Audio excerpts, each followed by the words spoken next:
disappointed in every one of you. I'm sorry, I don't mean to offend you. I'm disappointed in every one of you.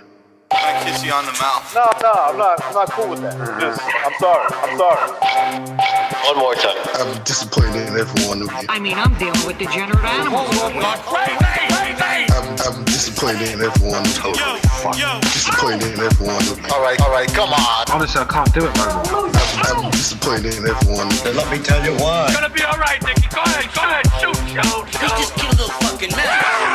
What are you going to do about it? You're happy because you got nothing. You don't got a thing. You're happy because you got nothing. You got nothing. I want to get out of this rat hole. I want to get on boxing.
All right. Hello, welcome everybody to another Bit of Boxing podcast, broadcasting to you live from the True North. This is your good friend, Mr. BDA, and I sure am glad that everybody could be on board for this one, fellas. In this episode, well, this is the call-in show episode. The phone lines were unavailable in the last episode, and so... Hold on a second. Okay, and well, last episode we couldn't open up the phone lines, and therefore we are doing a show here with the phone lines. So you guys get to call in and tell us everything that you missed or that you couldn't tell us in the last episode. And we can talk about pretty much anything. The fight that was just announced today via press conference is David Benavidez versus Demetrius Andrade. Also, the old debate that took place a week ago on Twitter about who the face of boxing is, Tank Davis or Saul Canelo, which is, I don't know, I want to let you guys talk about that. When you call in, you give me your opinion. You already know mine, so this will be the show where you guys get to call in and give your opinion. I'll also talk about some of the fights that are going to be taking place this Saturday. Tim Tszyu, Mendoza, Gaultieri versus Janibek, and anything you want to talk about, all right? Now, before we get down to the fun, let's get the business out of the way. You guys know the drill. If you want to donate a couple of shekels our way, you're certainly welcome to do so with the Super Chat feature. Although it's always better if you join the membership program. That way you get more bang for your buck. But the most important thing is you continue to like, subscribe, you spread that BDA gospel. All right, fellas? Don't forget, you can check us out on Spotify, iTunes, and Spreaker at your leisure.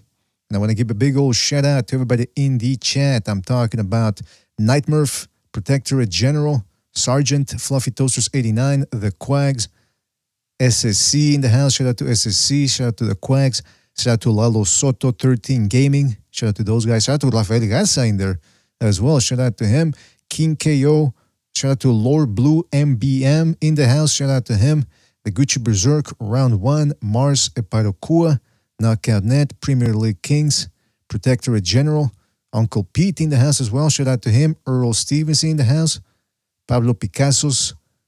Many more people to come, I'm sure, fellas. Thank you for joining us. Really appreciate it. All right. Let's get down to it. I see, the phone number is gonna be, I put it up in the upper part too because I'm going to be playing some clips later on. So I don't want to keep that, the number that's in the left-hand upper down portion of your screen. The left and middle portion of your screen. That one is still up. but it might be blocked by some of the video that I post. So keep your eyes on those two parts. In fact, we already got a phone call here, 2 phone calls. So let's get down to them.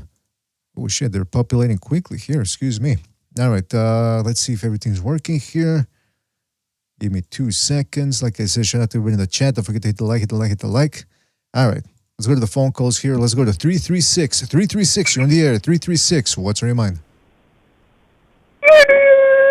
Canelo is obviously the face of boxing. You know, these Crips that are saying it's Tank Davis don't know shit. So here, let's break it down. Ryan Garcia has 2 times the followers that Tank Davis has on Instagram. The reality is most of the pay-per-views came from Ryan's side. And, you know, it was a bunch of teenagers and young girls, young women, wanted to see Ryan Garcia, the good-looking, average height man that's tall for the weight class, beat up the short midget. That's just what they wanted to happen. They got fucked because that's not what happened. And that's why the fight sold the way it did. Tank Davis, unless he fights a guy like Teofimo Lopez or Lomachenko, I don't think he's fighting Shakur or, you know, Devin. So not Shakir or Devin. His next pay-per-view won't crack 300,000 or 400,000 pay-per-view buys. I mean, maybe because of the Ryan Garcia star power he got. Maybe he does a little over 300K. Maybe he does have because he gained a lot of Instagram followers after the fight. But it's not doing no 500,000 unless he fights Teo or Loma. That's how it is. You know, Canelo's had 3 pay-per-views with over 1 million buys. He had Charlo versus Canelo did 800,000, and that was a mismatch. You know, we had Cripford and Errol Spence, and they did 575, 600,000 buys, and that's what he defied as the best welterweight fight in the last 20 years. So Canelo's number 1, and Canelo versus Benavidez is, if not the biggest, the second biggest fight in boxing in North America or on this side of the world. It is without question the biggest fight in boxing. Canelo versus Benavidez easily does over 1 million pay-per-view buys. Easily. It probably does more like 1.4 or 1.5. And the only fight that might do better is Usyk versus Fury. That's the only fight in boxing that might compare in terms of scale and how big the fight will be. So that's not even an argument. I mean, really, people are just fucking idiots and they're Tank Davis fanboys. And with what's going on with Tim Tszyu and Mendoza, I think Tszyu will knock him out 9 or 10. But, you know, Mendoza could catch him. It's going to be a fun fight to watch, I think. They're both pretty heavy-handed. And if Tim Tszyu wins, he'll be the interim champion. And since he's a WBO champ, he's not on any rankings through any other sanctioning bodies. But being the interim champ, can he mandate a fight with Charlo if Charlo doesn't fight his IBF mandatory? Because he just got, I think as we all know, he got mandated to fight his IBF mandatory. You know, he might do a little layup in a tune-up fight against that guy. I mean, who knows? He could maybe still lose. But that guy hasn't been very active and hasn't been against elite-level competition. I forgot his name. You know, he was kind of like taking step-aside money waiting. You know what I mean? But I wonder if, you know, if he passes up and gets rid of his IBF belt, can, at that point, Tim Tszyu sanction a fight with Charlo through his WBC interim belt like he did to get the WBO belt, even though he's not on the WBC rankings, so because he'll be the champion and not like the number 1 contender, basically, to be the interim champ. What do you think about that, VDA? I don't know, man. I mean, I think Charlo at this point is one of those guys that he probably enjoys. He's going to enjoy his payday. I've seen a lot of those PBC, especially now that PBC boxing is restructuring. They're looking for an outlet to put on their fights. So I think it's going to be a while indeed before we see Jermell Charlo back in the ring. But anyway, listen, Dora, man, we got to move on here. The phone calls are piling up. Yep. But, yeah. All right, I'll see you around. Be good. All right, take it easy, man. Thank you for calling in. He sounds like Demetrius Andrade. That's how Demetrius Andrade was sounding in the press conference today for the Benavidez fight. Woo, woo. Every time he was chirping like a bird. I don't know what's going on. Hopefully he fights like an eagle when he fights Benavidez, because we all want to see a good fight. All right. Let's go to another phone call here. Don't forget to hit the like, hit the like, hit the like. Really helps us out. Let's go to 410. 410, are you on the air? 410, what's on your mind? Hey, BDA, what's up, man? What's up, man? How you been? Been a long time since I done called in here, but I just wanted to say, this whole face of boxing thing getting out of hand is getting ridiculous. No way the Tank can be the face of boxing. He's still out here fighting C-level competition. A bunch of nobodies. Then nobody wants to see your fight. And then you got Canelo out here moving like a real business. So I just don't see Tank being the face of anything right now until he starts taking on some real competition, because he's playing a lot of dumbass games. You can't keep having him out here. Hey, caller, I'm having a hard time. Cruz and Rolly. Caller, I'm having a hard time hearing you, man. I don't know if You can't hear me? Yeah, are you on the Bluetooth? If you are, just get rid of the Bluetooth, please, because I can't hear you properly. Hold on, let me see something. Can you hear me now? Yes, much better now. Yes, please. You hear me? Yes, now much better, much better. All right, man. Yeah, but like I was saying, though, Tank Davis is still out here fighting a whole bunch of people that we don't want to see him fight. What we not trying to keep having going on, especially since PBC Showtime is now just falling under the I don't know what they got going on, but they just crumbling over there. And since they crumbling and going through what they going through, some type of financial deficit, I think the best thing for them to do, since they over there trying to protect and save Tank, you feel me? I feel like the best thing for them to do is just go ahead and have him start taking fights at 130 versus having him bring people up from 130 or having them weight drain down to 135. It just doesn't even make sense to me. Like, the face of boxing just don't do stuff like this. But since you're going to do stuff like this, then you might as well just go ahead and become a 130 pounder or just move up to 140 where the division is just wide open and you can do this type of weird stuff. You can just restate your claim at doing all of this stupid weird stuff at 140 versus keep trying to do it at 135 where you have made no noise for years. It's just getting ridiculous at this point. Like, why is we still at 135 if you're just going to weight drain everybody or have them come up from 130 and knock them out? Well, let me ask you this, This is just senseless to me. And then, let me ask you this. If Tank Davis is doing good numbers at the gate, pay-per-view wise, he's doing horrible, save for the Ryan Garcia fight, but he's doing well. So you can only imagine that he'd be much bigger and much more famous if he was fighting guys that people cared about. Why isn't the PBC and Mayweather and his handlers, why aren't they pinning him against the best lightweights? Wouldn't that make him a bigger star? it would make him a bigger star. But for some reason, I feel like it's either somebody over there on that side of the street, that PBC Showtime, that don't believe in Tank, or Tank don't believe in himself. Because the word that I done got is that Tank, Canelo, Crawford, all of these people with their own brands and movements, they make their own moves and their own decisions. So if this is the case, we shouldn't keep seeing Tank fight a bunch of nobodies. There's just no excuse for this. For anybody that's fanboying behind Tank, and don't get it wrong, at one point in time, I was a Tank fan. Once upon a time. But once I started seeing that this was a ongoing thing, this is just going to become the norm for him to just keep fighting C-level opponents and never take a champion on. It's just like, oh, all right, now I see what the whole game plan is with you. Boost up a whole bunch of fights, have people talk about him in the media, that'll keep the name relevant while he just go blow all the pay-per-view money and stay out of the ring inactive for about a year or two. He popped back up, tell us he fighting well, I call like my man over there at True Media. He say Hog Head Cheese. He'll go fight Hog Head Cheese, Miss Piggy, whoever, knock them out. We glorified for about 6 more months. You know what I mean? And then it'd be like, yo, why we ain't get this knockout out the Haneys or the Shakors or the T.O.s? Like, why this knockout ain't on one of their tags? You feel me? One of them should take the 0 that way. It's bizarre. You feel what I'm saying? It's bizarre. Keep taking these weird fights, yo.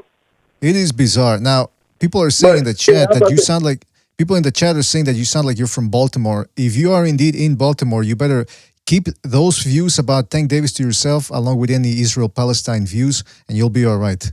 We don't want to see you get hurt down there in the streets. Hey, you hear me do that? Yeah, I can hear you. I'm definitely from Baltimore.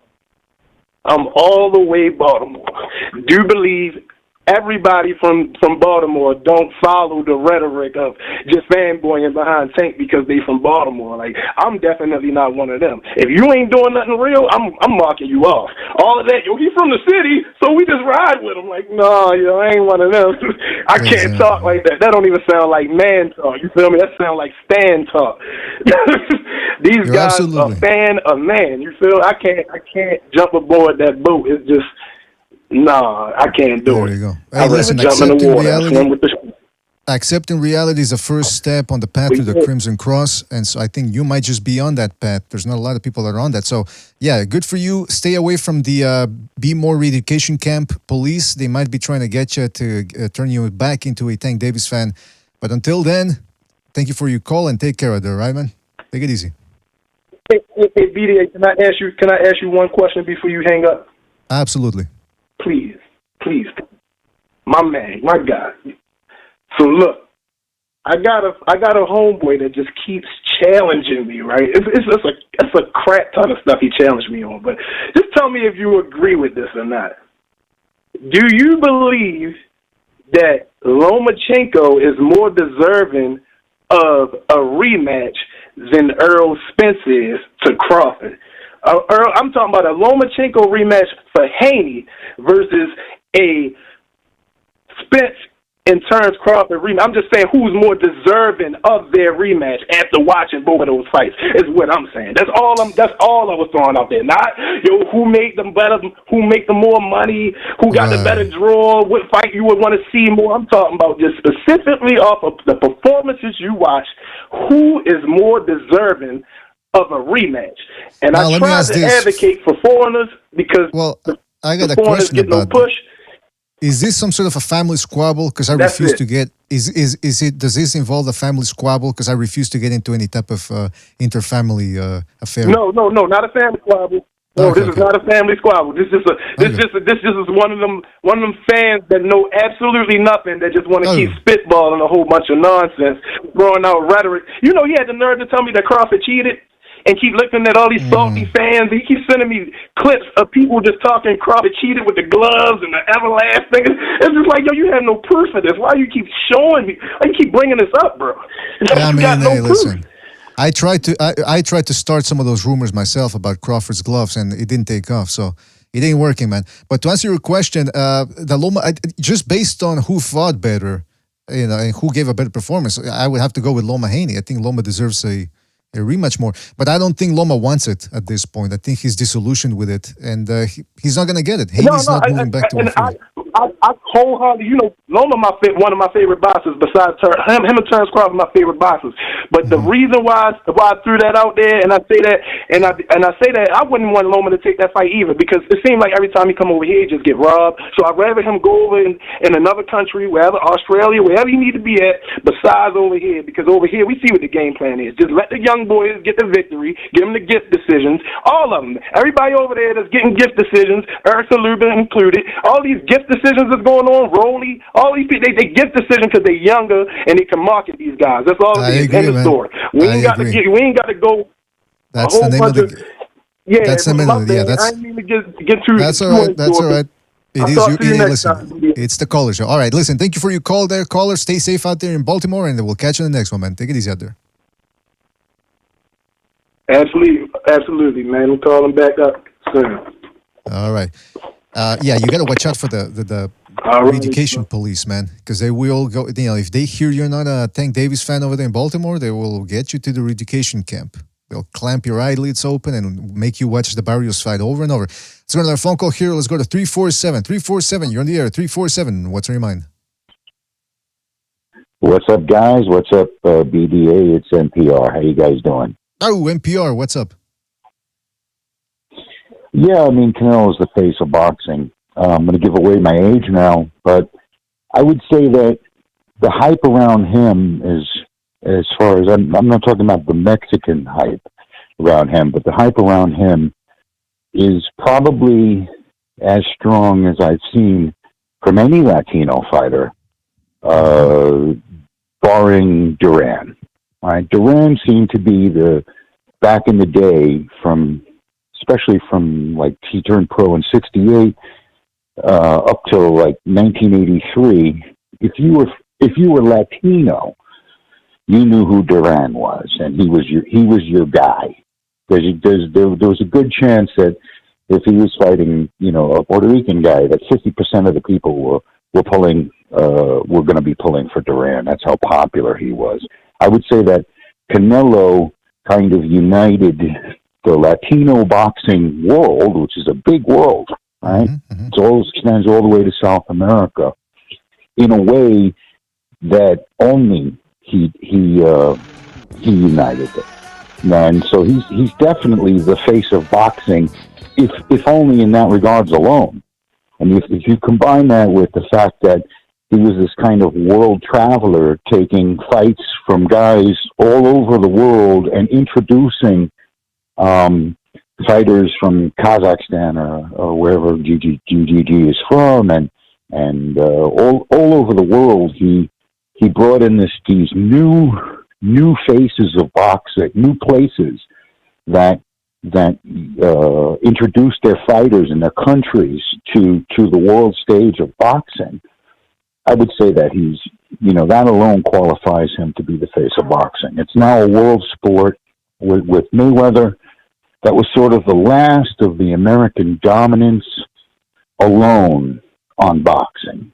And once you got to the face of Canelo, he kind of spread it out. Manny started that process, but I think that Canelo finished it. Now it belongs. Now boxing belongs to the world. It's no longer American dominated. You're seeing, which is very exciting in a way, because we're seeing a lot of stylistic things coming out of Uzbekistan. We see a whole new bunch of styles coming out into the fore now because of Canelo. With the fact that he was fighting on these more of an international stage. Even if the fights happen in Vegas, it's still more of an international presence because of that guy. And Manny did the same. So definitely, I would say that Canelo is the face of boxing. It's not just the numbers, and it's more than just like a People magazine. Who's really popular? Who's got the greatest smile? We know he's got the greatest smile. He's a good-looking kid and he's wealthy, and he's a nice family image guy. All of that, for all of those reasons, but it's more than just being superficial. So when I hear the kind of comments that anybody else but him is the face of boxing, I would say, well, in what regards would that be? And it seems to me that when I hear other people talking about it, they talk about it in a very superficial way, and not in the kind of way that, in an impactful way that impacts people's lives. I think people put a lot of faith in Canelo winning those fights. Well, I don't think anybody's putting any kind of hopes and dreams in the fact that Tank wins a fight. Nobody gives a damn. Well, Nobody cares that Charlo won a fight or lost a fight. Yeah, it's the matchmaking. That's what I was telling the previous caller. I said this Tank Davis is already doing good numbers at the gate. If only he was fighting people that we cared about, he'd be bigger, because then that hype from the niche market attracts the attention of the casual fan, and then they start thinking, "Ooh, maybe I'll buy this fight." But no, he's fighting Isaac Cruz, Hector Garcia, Mario Barrios. He's putting rehydration clauses on top of that, and catch weights, and again, people can say, "Well, Canelo used to do it." Yeah, tell me when's the last time Canelo did? First of all, and number two, that doesn't make it right. I mean, I don't know. People are all over the place. But listen, NPR guy, we got to move on here, but thank you for your call, and great points as always. Call back next time, right, man? Take it easy out there. Later. All right, take it easy. That's NPR guy. Listen, fellas, I gotta dip out for just a minute here. Just a minute. Let me confer here with Bucho. He'll read. He'll take the reins for a little bit here, and then we'll be right back taking your calls. And I also want to play a couple of clips here in regards to the Benavidez Andrade situation, which I think is an intriguing matchup. And I also want to hear from you guys about whether you're willing to buy this fight. I get the feeling a lot of people are just completely done with that fight and the pay-per-view wise. So we're going to have to watch out for that. All right, boy, I see Bucho's here. Bucho, can you read the chat? Or do you want me to put it on the screen? Or how do we work this out? What? You want me to pull up the chat, or can you read the chat yourself? I can see the chat. Okay, I can I'll see do the it right chat. back. Be right back. All right. So let's see what's happening in the chat. I don't know if he read the super chat. Chris K. He says we have super chat. Aaron and Logan Paul are the faces of boxing. I mean, I don't think so. Unfortunately, they're getting more attention than a lot of these boxers. And again, like I've always said, the problem is that these guys aren't fighting. We all know this. They aren't fighting for whatever reason, and this is really hurting the sport of boxing. But I think that when boxing hits rock bottom, which it will at some point, and we're almost there. I think promoters are going to realize that, and boxers, that they need to change their mentality. Boxers can be asking for tens of millions of dollars, and promoters are going to have to get tough. You know, they're going to have to convince the boxers that, you know, there's not that much money to go around right now. You know, let's read some comments here. Evan Deere says, "I'll call in to talk about David Benavidez and Andrade fight with Bucho." Yeah, guys, I don't know if you saw the press conference, the Benavidez and Andrade press conference. It took place today. And my God, the production value was garbage. It was complete garbage. The music they were playing was way too loud. You couldn't even hear the announcer, whatever he's called, the presenter. They didn't even have a table. They didn't have a table. They had like a bunch of chairs they grabbed from a kitchen or something. It was just terrible. I was expecting boxers to show up in a t-shirt and shorts and sandals. I think Showtime just doesn't give a shit anymore. They know they're gonna go out of boxing, they're gonna drop boxing, and so they're just don't give a fuck. You know? Tree Aisom says Bucho and BDA is the same person. We're not the same person. We're not the same person. And maybe it's like in Metal Gear Solid, you know, we had Liquid and Solid Snake. That's about it. Maybe we're clones. All right. I just go back here. All right. All right. You gonna go back to your caseload? Your detective caseload? Or? Yeah. All right. Shout out to you, Bucho. Thank you for stopping by, man, and taking care of this issue. All right. Shout out to everybody out there. We are indeed back here. Hold on a second. Yeah, so I want to bring up a couple. The phone lines are open, fellas. By the way, phone lines are open. If you want to call in, give us your thoughts on everything that's taking place in boxing right now. Who is the face of boxing? Some people, and that's, listen, you got to understand too. On Twitter, some people are saying that Tank Davis is the face of boxing, and I'm curious to hear your thoughts on this. Now, the reason why I'm laughing is because you don't hear this too much on YouTube anymore. I think Twitter, I check Twitter from time to time, and it's getting crazy, man. It's turning into an insane asylum over there. Which in a way is good, because, you know, over here at BD Boxing, we like some drama, we like some excitement, big drama show. But some of the opinions you hear on Twitter are insane. Like, for example, somebody was bringing up Lomachenko-Haney. It's mostly on the Twitter side that you hear some people say, "Oh, you know, Haney clearly won that fight, or it could have gone either way." On YouTube, most of the time, I went to check the official highlights from Top Rank for Haney Lomachenko. I had to scroll all the way down to find opinions of people saying that Haney won. So the most of the top comments were people saying, yeah, Lomachenko won that fight. So again, I guess the kind of argument some people could make is, well, those are all Loma fans, which sort of sullies the conversation, because then all that the people who had Lomachenko winning have to say in reply to that is, well, these guys are Haney cocksuckers too. So it's a bad argument to make on either side. So just stick to the facts and try to break down the fight. I have a phone call here. Yes, indeed. We have one phone call. I think it's, I already know who it is. 336, you're back on the air. What's on your mind? Yeah, I'll make this quick because I called in earlier. We were going to talk about the Benavidez-Andrade fight. You know, I think if Andrade legitimately comes to win, which maybe he does because he's 35 and he understands, you know, fuck, this is give me my last chance to get that Canelo payday. You know, it could be an interesting and intriguing fight like you were mentioning. But if he goes in there, and it's round 3 or 4, let's just say he's not having a good time and he's struggling, he might just, you know, shake his ass and fight to survive, kind of like what Charcoal did in round 2 or 3, basically onward for the rest of the fight. And it's kind of sad, you know, when you don't support. It's like, it's hard for me to get behind these Crips and support them because they either A, get gift decisions, or if they're, you know, having a tough fight, they kind of just lay down. I mean, at least Spence didn't lay down. Don't get me wrong, that rematch shouldn't be on pay-per-view because it was so one-sided. But, I mean, at least he tried. Even though he didn't show up in that pay-per-view, at least he tried to win. I don't know if Andrade is going to try to win if it gets bad, because we've never seen him tested. We've never seen him have to dig down and shit, because this would be the biggest step up of his life. I don't think Andrade brings something necessarily that David Benavidez, I mean, in terms of, like, a different dimension, yeah, it's something Benavidez hasn't seen. But at the world level, David Benavidez has fought guys, he's beat guys, and he's almost stopped a lot of guys at the world level. So, I don't know. I mean, it's a great fight. I don't know if it's pay-per-view worthy, to be honest. Probably not. And it'd be something I'd consider buying if, it's kind of sad. Maybe this isn't the best part, but, like, it's got guilty by association, But I don't know if he's going to pull a Jermell Charlo or not. He might, because we see a lot of Crips do this shit.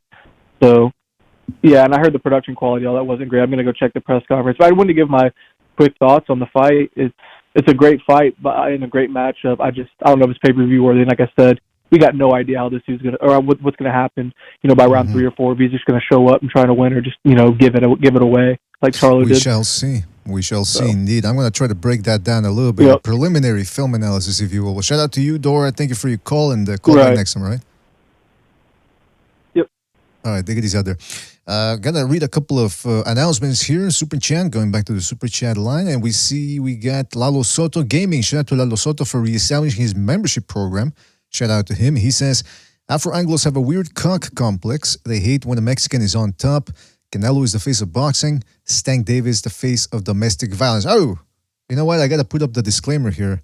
The views espoused by some of the callers and panelists do not reflect the views of the BD Boxing Organization. In fact, I just conferred with my good friend, mentor, and attorney, Rafael Shapiro, and he tells me, the BDA, you really have to put this disclaimer back up more. I agree. So here it is, Rafael. Hopefully you'll stop giving me biting my ear with these reminders all the time. Shout out to Chris K for his contribution to the super chat. He says, Aaron and Logan Paul are the faces of boxing. Well, I mean, hey, listen. Who's Aaron, by the way?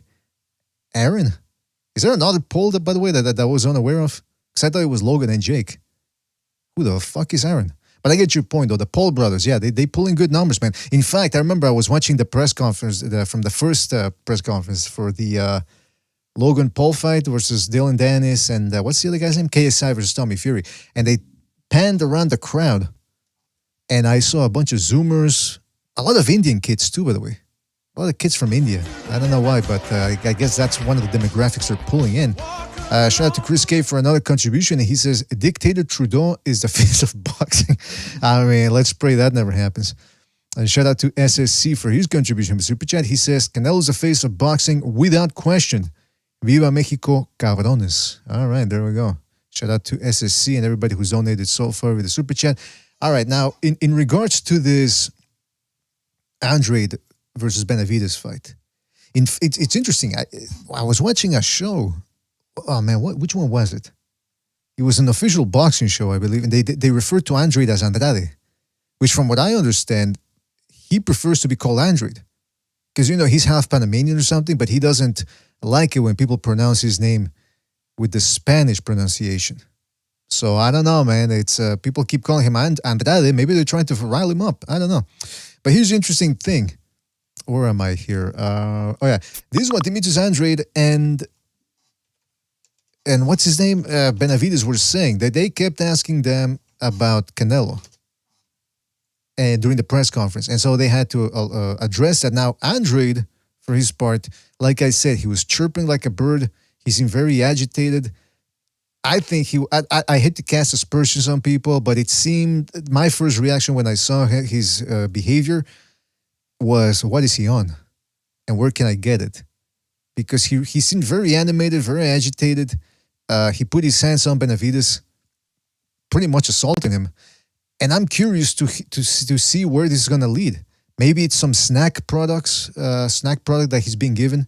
Victor Conti, I mean, look, he seems to be very knowledgeable about supplements and PEDs. So, but you still, I mean, he's from the 70s.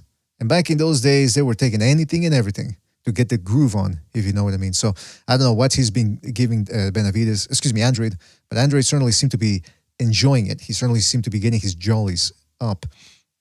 Be that as it may, they asked him about Canelo, and this is what he had to say.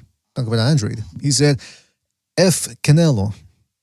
He's not calling him a fairy, by the way. He's telling him to go fornicate himself. F Canelo, he said. This is bigger than that. This is way bigger than that. This is a real fight. We're not sitting here waiting for him. I've been telling people for a long time, we can't be sitting back waiting for Canelo. Nah. David Benavidez versus Demetrius Andrade is a great and a big fight. So let's make this ass happen. I mean, I gotta tell you, there's kids watching that. I don't want to sound like Sky Sports over here, but is that type of language necessary? Why you got to use all this kind of language, huh? I don't understand, man. But anyway, that just fortifies my theory that he might have been on something. So he continued by saying, hold on a second, where am I? Oh, okay, here we go. He said, Benavidez versus Demetrius Andrade is a great and a big fight. Now, I'd like to ask, in which world is this a great and a big fight? Because I understand the promoters have to say this, but for the fighters to say that, I mean, I don't know. It sounds like it's one thing for, like I said, promoters and managers to lie. It's another for the fighters to lie. He says, I'm glad that I was able to say yes to this fight and we worked out all the glitches and nuts and we are here today. Again, this is a big fight. It's an interesting fight. It's a compelling fight. And I'll say this. I've already been seeing a couple of people on Twitter saying, wow, if you guys don't like the fight, don't buy it. Believe me, you don't have to tell people twice not to buy this fight. They're not going to buy it. A lot of people are going to try to get this via alternate means. Okay? But do not besmirch and alienate the already shrinking boxing fan base. I mean, that's the last thing you want to do. And you're not going to guilt trip people into buying it. Imagine, I mean, how dumb do you have to be? Imagine you're walking by a restaurant and you look at the photograph of the meals they have and they look like shit, right? Just absolute utter crap. And the guy who's announcing himself like a buffoon, hey, come on in. That's what they do in Mexico, by the way. There's a lot of that. You know, you pay people to stand in front of an establishment. They start clapping and hooting it up, woo, woo, and they compel you to go into the fight. Now, imagine that dude, or into the restaurant rather. Imagine that dude tells you, hey, come on in and eat. And you look at the photographs on the billboards there, and you go, I don't know, man, this looks kind of disgusting. It doesn't look worth my money. And the guy tells you, what, are you broke? What, are you a bum? You can't afford. I mean, that's really, like I said, that's a great way to alienate a potential customer. So I don't understand why people are doing that if people don't want to pay for this fight. And by the way, the undercard. Let's look at the undercard. I know there's Benavidez, Jose Benavidez Jr. and Charlo are fighting on that, which is a horrendous. That's a fight that I would understand if they put it off the air, the non-televised undercard. But the fact that they're putting this as the last undercard fight before the main event, I gotta tell you, it's absurd that that's what they're going with. And then they also announced some of the other fighters. I'm looking to see who it was, and I had to throw up a little bit. Where is it? If somebody knows who these undercard fighters are, or because I remember hearing about it, but I can't find it anymore. And ESPN has not listed it yet either. Hold on, give me 2 seconds. By the way, don't forget to call in. This is a call-in show. Make sure to call in and give us your thoughts on the fights that are going to be taking place this Saturday. Demetrius Andrade versus David Benavidez. Who is the face of boxing? This is your show, fellas. You get to call in and give us your thoughts on whatever it is that's on your mind. All right? Yeah, I can't find the fights, man. Fuck. It was a couple of guys who have had multiple losses in the last 2 years and maybe only one win in between. And Andrade Benavidez undercard. Yeah, fuck. Anybody, let me know, man. Let me know who's fighting on the undercard, because I cannot find those names here. That's great. Nobody's telling you the names. I had to see it on Twitter, I think. Everyone's only talking about the fucking Benavidez Andrade fight. Anyway, forget about it. We'll find the names. Somebody, yeah, the quack says nobody cares. Apparently. Shout out to Chris K for his contribution to the super chat. He says Canelo is the face of boxing. Andrade is the butt. Oh, wait a minute. Now, see again that type of bad language from Andrade and Benavidez is starting to spread now to the rest of the boxing world. But that's a good way of putting it. Andrade has ability. And I wanna get into that a little bit here, but I see we already got some phone calls here, so let me get to them. Let's go to 386. 386, you're on the air. 386, what's on your mind? It's about time, BDA. You know, I don't wait for anybody but you, Bo. You sound familiar. Who is this? Who is this? Who the fuck is this? Oh, it's Action Jackson. I'm sorry. Good to hear your voice, bro. Yeah, good to hear back from you, Well, Action Jackson. It's been a while, man. Let's Mr. Jackson Mr. Jet, how you been, man? Doing fantastic. Hope you're doing fantastic as well, man. Dude, everything is good on my end. You know, you're at like what, the North Pole or the South Pole? I'm in Florida, so it's good to hear from you. You know, definitely hearing what you guys are saying, and like I don't like Andrade as a fighter, but like what he's saying is not like fabricated. He's saying like, let's not what, because I remember in an interview, and it was like when it was Callum Smith versus Canelo, and he was like, oh yeah, it looks like this guy's just going to lay down, and Canelo's going to get the, you know, unanimous points decision. And a lot of people are like, yeah, Andrade's right. Like nobody. So and Andrade's not good. Like who'll lose to Benavidez, and I'll watch that just because I don't like the dude. But I think we need real fights, and I think Canelo's a very good fighter, but he's not on the pound for pound list. You know, he's more of an Irish, something, not a pound for pound guy. I mean, he loads up on a shot. He has cement feet. You know, Triple G beat him like 4 times in old age, in hospice, and I don't get how Canelo just keeps doing it. I mean, hey, listen, the market is dictated by the people. I've often questioned why and how somebody becomes a mainstream star. Whatever it is, Canelo's got it. He might not have been fighting Benavidez on the timeline that people want him to, which is a shame. But I do believe next year, I think this fight, if Benavidez can get rid of Andrade, it's going to happen. It's going to solidify. Whoever wins this fight in resounding fashion, manner, impressive fashion, is going to earn his shot. Well, BDA, can I break this? Can I break it down? Absolutely, please. Yes. Since I'm on the line. All right. Well, family, this is how it's going to go. Andrade was very good in the amateur circuit. I played a lot of hockey in Boston while he was, doing his thing. I think Jimmy would probably know more about Andrade. I mean, dude, the guy, if you can go online right now and watch him versus Keith Thurman, he fucking boxed the fuck out of Thurman. And Andrade was a very good amateur, good jab. But, like, the pros, I just don't think worked out for him. And he doesn't, he doesn't flow fluidly from offense to defense, block, parry, slip. Like, Crawford's a great example of a guy who can pretty much do everything perfectly, like, in terms of transitioning to offense to defense. And Andrade, he just never got there in the pros. He never made his people great again.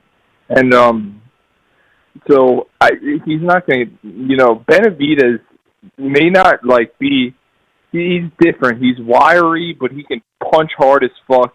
He's relentless.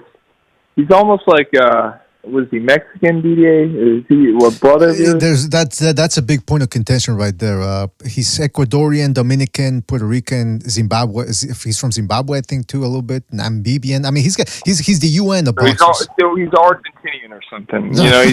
He's out of. I don't know about that, but well, we don't know what the fuck he is, but I mean, he's got some anger in him. I mean, you talk about dog. That dude's got fucking dog in him. Mm-hmm. I mean, till we see the old yeller come out of him, dude's got dog in him. And Andrade's not going to beat that guy. He's a fucking machine. I mean, I put him just as tough as these Russian guys, or close to it. He's no better beef, but he's cut from that cloth, 100%. Absolutely. That's why I'm looking forward to this fight a little bit. I know the undercard stings. I know Andrade is a bit of a stinker.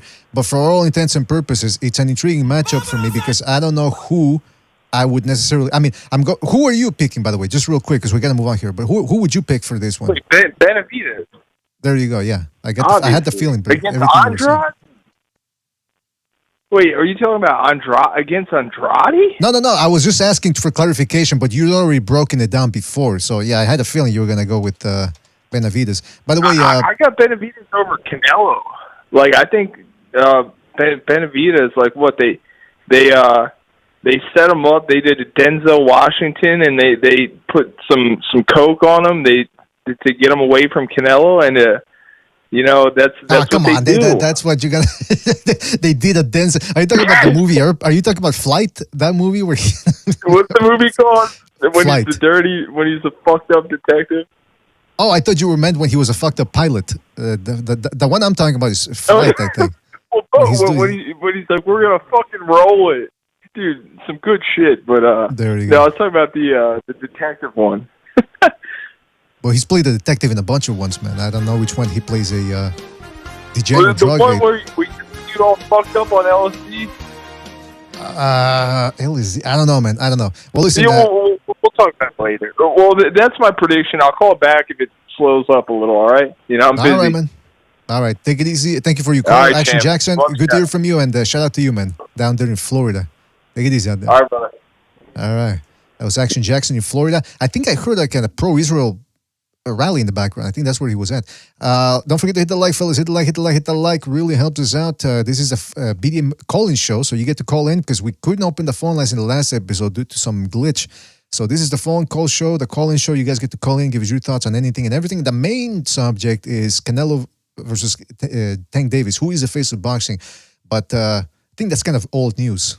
And, if we could get some of the people on Twitter to call in, it'd be a little bit more exciting, I think. Let's go back to the phone lines here. Don't forget to hit the like, hit the like, hit the like. Really helps us out. 773, you're in the air. 773, what's on your mind? Hey, what's up, BDA? Can you hear me clear? I can hear you loud and clear, man. What's up?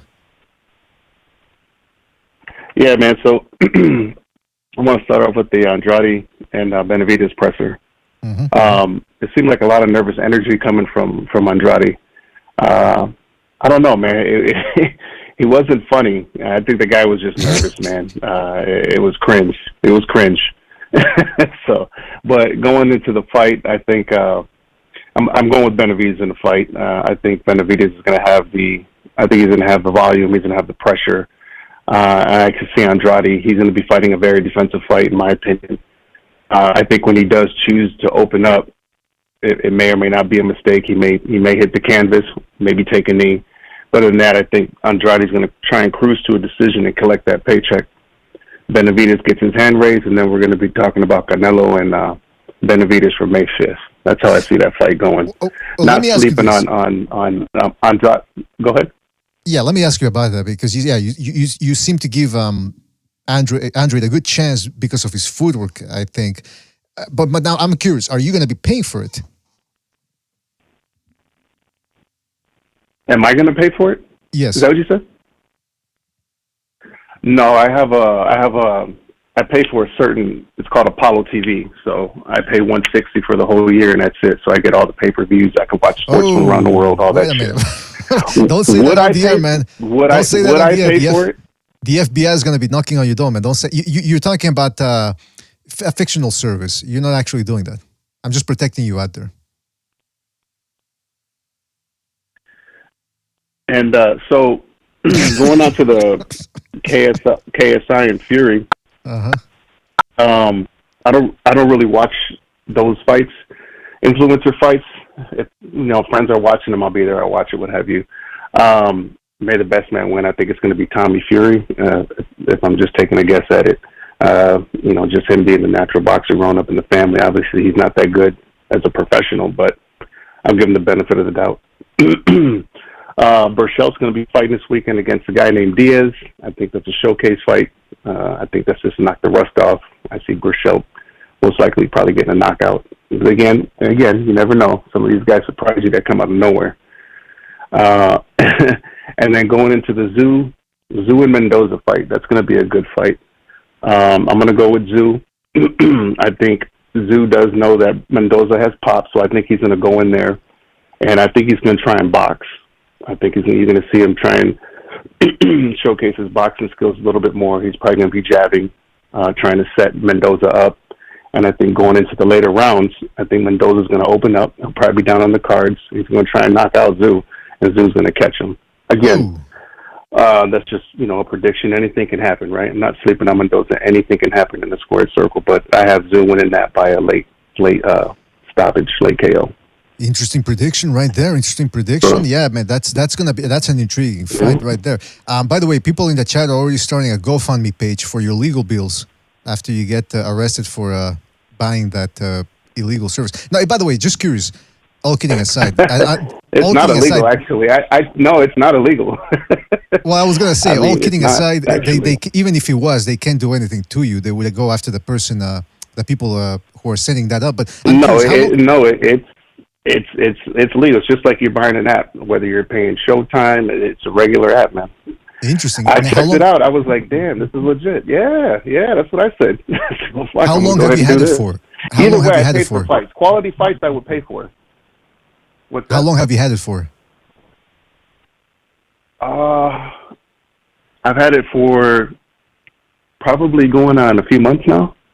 Interesting. And my friend had it. He's had it for a couple of years. He's had it for a couple of years now. That's how I found out about it. Because let me tell you, I went to a party once, and it was a day of Adonis Stevenson versus Von Farah at the rematch, and it was a relatively big fight here in Montreal. So I said, hey, they said, hey, let's watch the fight, and they had an IPTV box, and they had one of those IPTV services where they could watch the pay-per-view there, and it was lagging.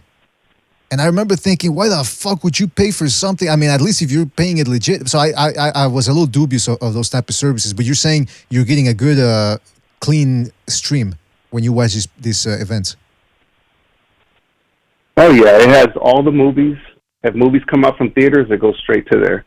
So you got the movies that come out from the theater. As soon as it hits digital, it comes on here. It's got different genres. If you like soccer, Bundesliga, I mean, from all around the world, you can watch different sports, hockey, you name it. All your baseball games. It just has it on there. It's a service. You pay $160 a month. So if you guys are listening, just go check it out. Just Google ApolloTV.com. I will. Do they have any? And then it'll give you the information. It's like I said, it's a service. You have to pay for it. Like I said, it's just one fee though. You're not paying. Instead of paying monthly, you just pay it all at once. Do they have they give you like a 10-day free trial. Do they have spicy content, if you know what I mean? You know what? I'm sure they do. I'm sure they do if you go looking for it. They got all kinds of shit. All right, good. Yeah, then I'm in, man. I'm in. I'll check it out. All right, well, listen, caller, thank you for your call, man. And thank you yeah. One last thing, BDA. There was a gentleman earlier. He was talking about.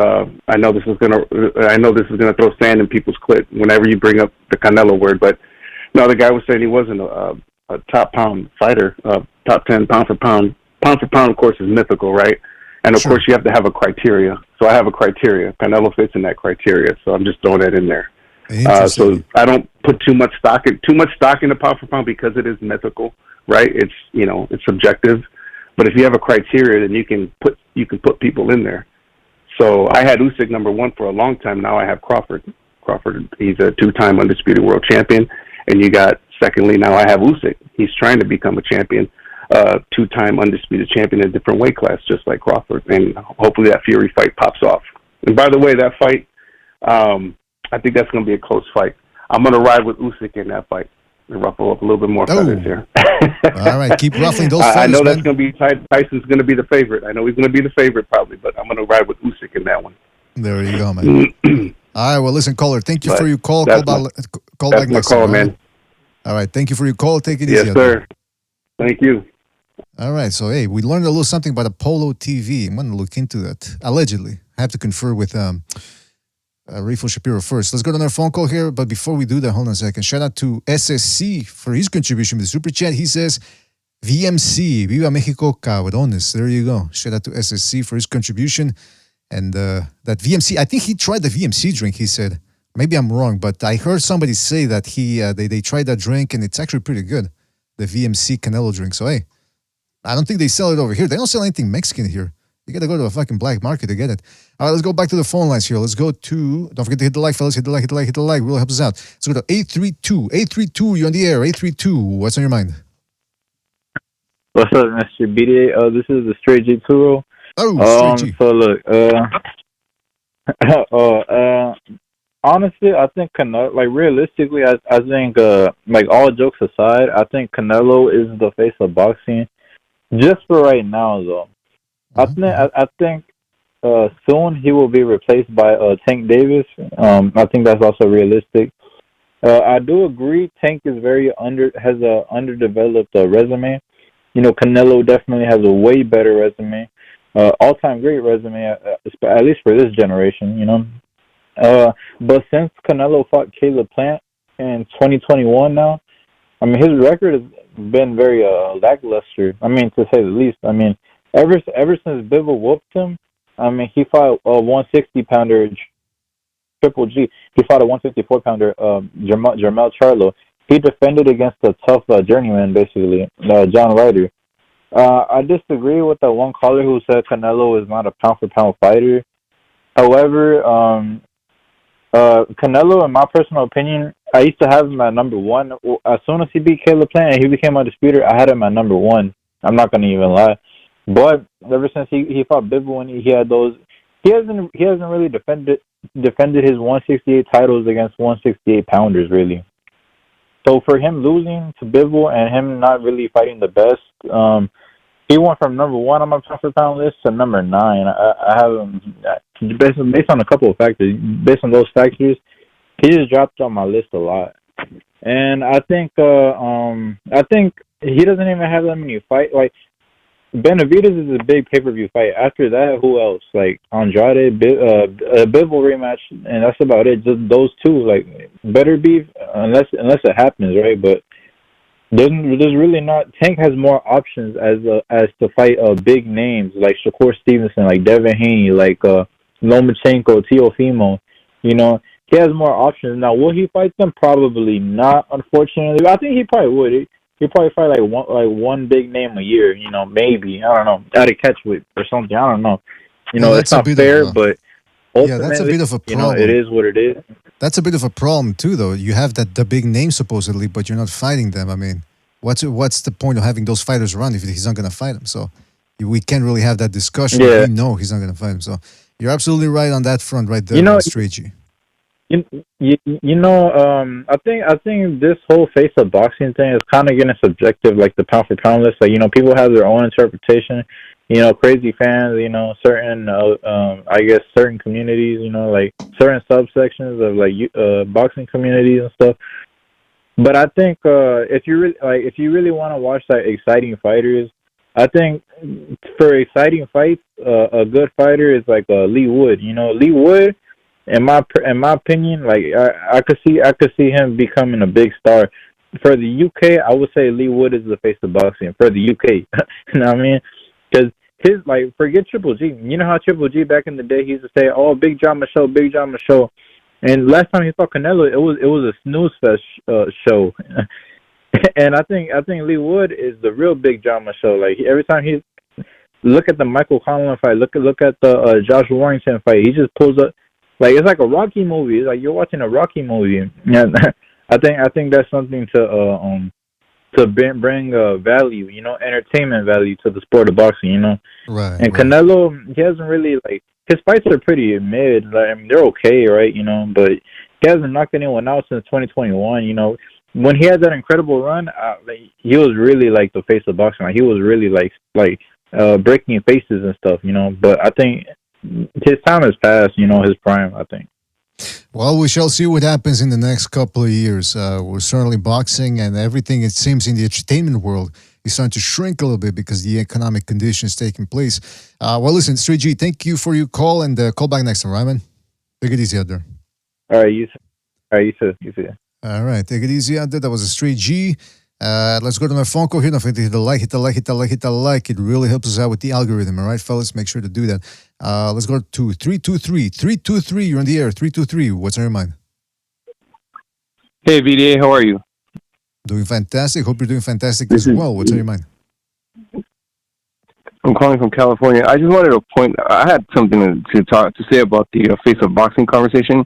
But first, I want to point out the guy that called from Florida. He must be smoking some cheap crack, man. Oh. He was all over the place with the stuff that he was saying. That Canelo's got cement feet and all this stuff. I mean, I'm not much of a Canelo fan, but if you can't tell that Canelo's got good boxing ability, can cut off the ring, is dimensional as a boxer, and you think he doesn't have those abilities, then you really don't know anything about boxing. Anyway, I just wanted to point that out. Then the conversation with regards to who's the face of boxing. I mean, can Tank become the face of boxing in the future? I believe so. Is he the face of boxing right now? I mean, if you think about it, he still hasn't become that household name that like the De La Hoya and Mayweather and Canelo are, right? I mean, the majority of the people that are boxing fanatics, they know who he is. You know, the average boxing fan, you know, I don't know, you ask 10 people on the street, how many of them would know the name? I mean, I think he had a good showing with Ryan, and that's great. But, you know, that just fuels the conversation against Canelo. Like, there's a lot of Canelo haters, obviously, on your chat. And what I want to do is offer them an EpiPen, because it seems that they have Canelo's nuts all over their mouth. Oh, wait a minute. That's pretty much it. All right, listen, that was a good one. Thank you for your call. What's your name, by the way? What do we call you for the next time you call him? Carlos. Carlos. All right, Carlos. Thank you for your call, and call back next time, right, man? Take it easy out there. All right. Yeah, that's the thing, though. That Tank Davis, if he's going to become a star, because look, the PBC are notorious for stalling their fighters' careers. I mean, Deontay Wilder, I said it before, I'll repeat it here. He should have been bigger than what he was. A power puncher who could talk a little bit. He was all tatted up. You know, he was Afro-Anglo, so that just right there appeals to a certain demographic. And yet for years, he wasn't working out when it came to being a pay-per-view. He never became a pay-per-view star, by the way. Why? You can try to manipulate the rankings and you can pad the record as much as you want. Eventually, you're going to hit an impasse, a cul-de-sac. The fighter is not going to rise above a certain level of popularity, because it's also dependent on the opposition. So that, Canelo didn't get to where he is now by fighting bums. He fought the people that the fans wanted him to fight. And so that's what happened with Wilder. And that's the problem with Tank Davis. He's not fighting the people that the fans want him to see. I mean, I guess you could say he started with Ryan Garcia. But then again, what type of performance was that from both guys? There was a lot of staring at each other. It was very uneventful fight. And the second problem with Tank Davis involves his criminal record.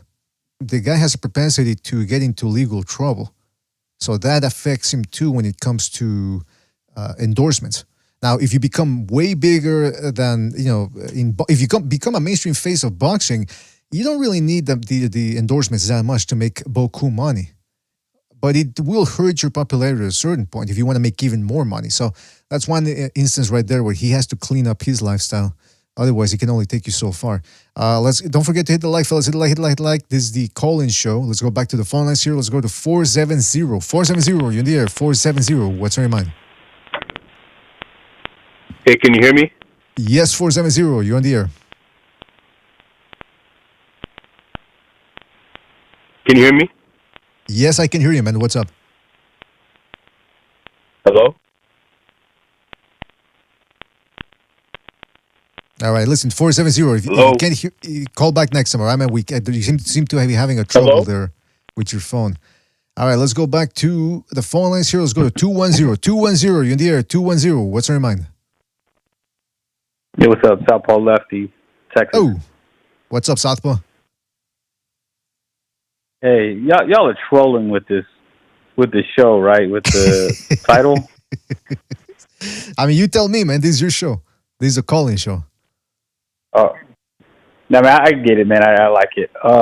No, man, Tank's not even near the face. I mean, it's like everybody pointed out with the Ryan Garcia thing. Ryan Garcia is the one who, that was a one-hit wonder. They're already talking about him going back to fighting Pitbull. Even his own hardest supporters are starting. You see them starting to get frustrated with wanting to see him fight a guy.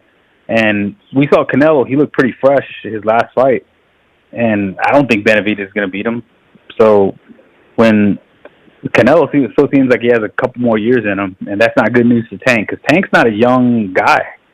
And like Jimmy's been saying for a while, we were starting to see his skills kind of erode a little bit because of the, the infrequency of fighting, the lack of top competition. Iron sharpens iron, and he's not fighting guys unless their weight drain, rehydration clause are smaller or just not that good, like Rolly. So yeah, I don't think he's going to be that face. Maybe if he was like 23, 22, I could see that. But maybe when Canelo, he's gonna overlap Canelo's run, because Canelo's getting up there in age. But no, Canelo's gonna be around for a couple years. Tank's getting worse, and he still hasn't fought nobody, and it's for a reason. He's not going to beat the top guys.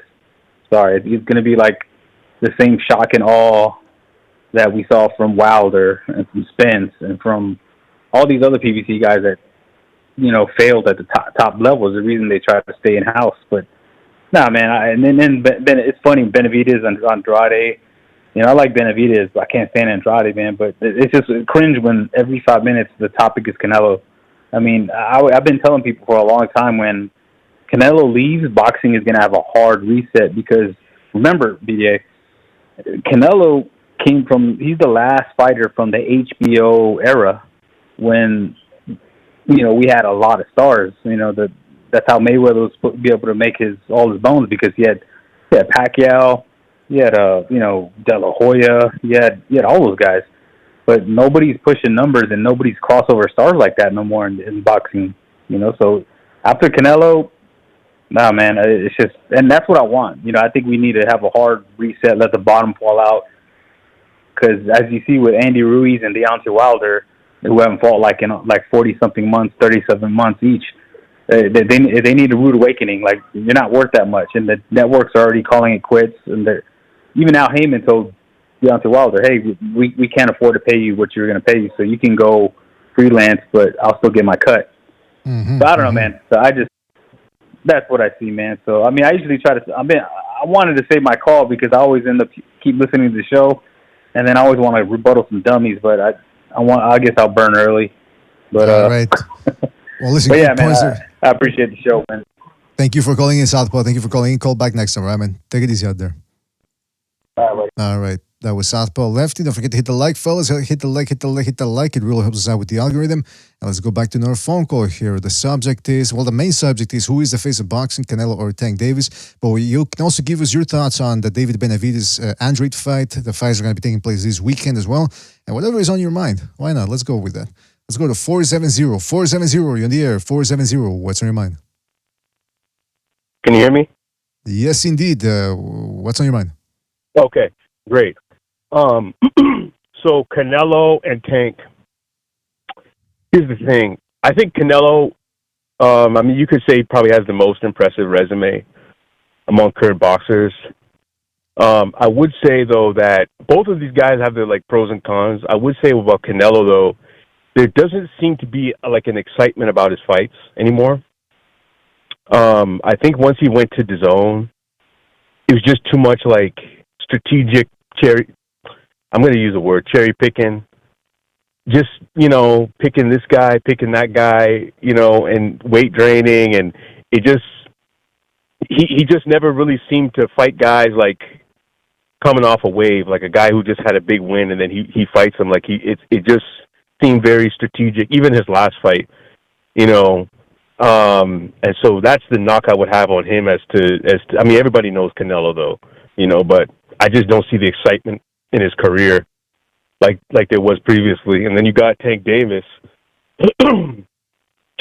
Tank Davis has a buzz around him. He has an excitement around him with his fights. He just doesn't have the he just doesn't have the successive, you know, that Canelo has over the years with multiple guys. But he has that, the younger demographic likes him. You know, the hip hop scene likes him. You know, there's just a buzz. There's a buzz around him when he fights. I remember when he fought Ryan. I mean, you know, people could say that, you know, a lot of that was Ryan, but man, I tell you what, you know, I went out to watch the fight, and the Tank Davis, the guy, he has a big buzz around him, a lot of excitement around him. So I mean, I don't know. Between those two guys, I just don't really see a guy who's doing anything right now to stand out. To be honest with you, I think once Tyson Fury fights Ngannou, he's going to be the guy all over the TV screens. I think that fight's later this month, October 28th. Yeah. So, I mean, you could say, even though he hasn't been active this year, you could really give it to Tyson Fury. In terms of, you guys were talking about Andrade versus, what's his name? Benavidez. I have to watch Andrade's last fight before I made a prediction, but, I mean, Andrade's one slick dude, man.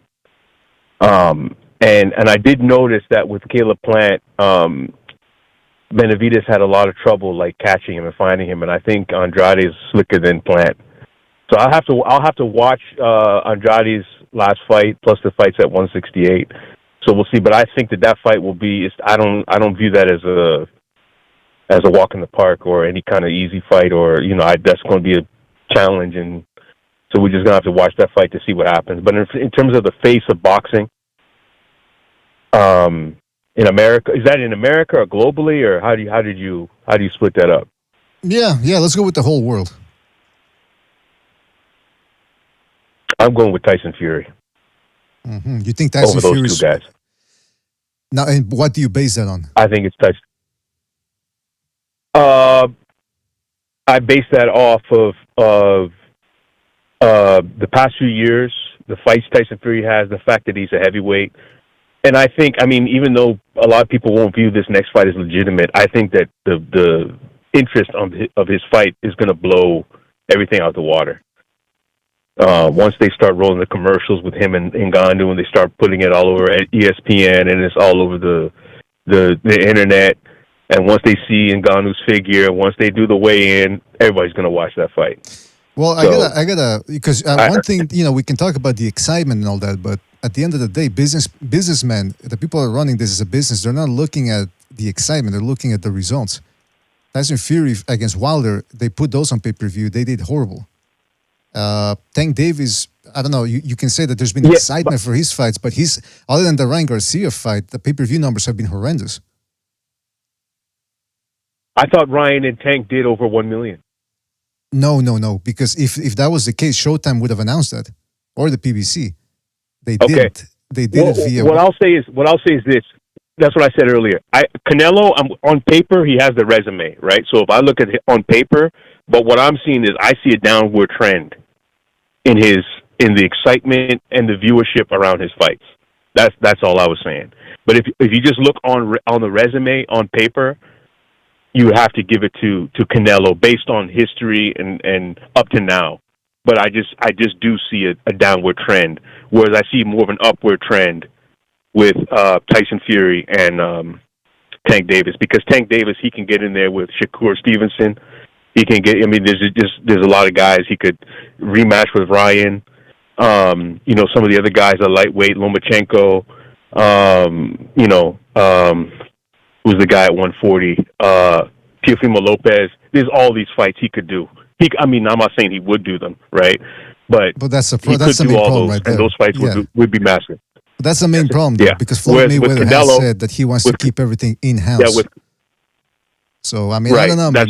But with Canelo... listen, yeah. I was just going to say, with Canelo, I only see a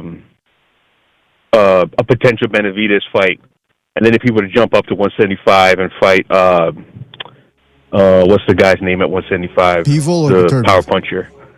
Beterbiev. Beterbiev, yeah. He could do that.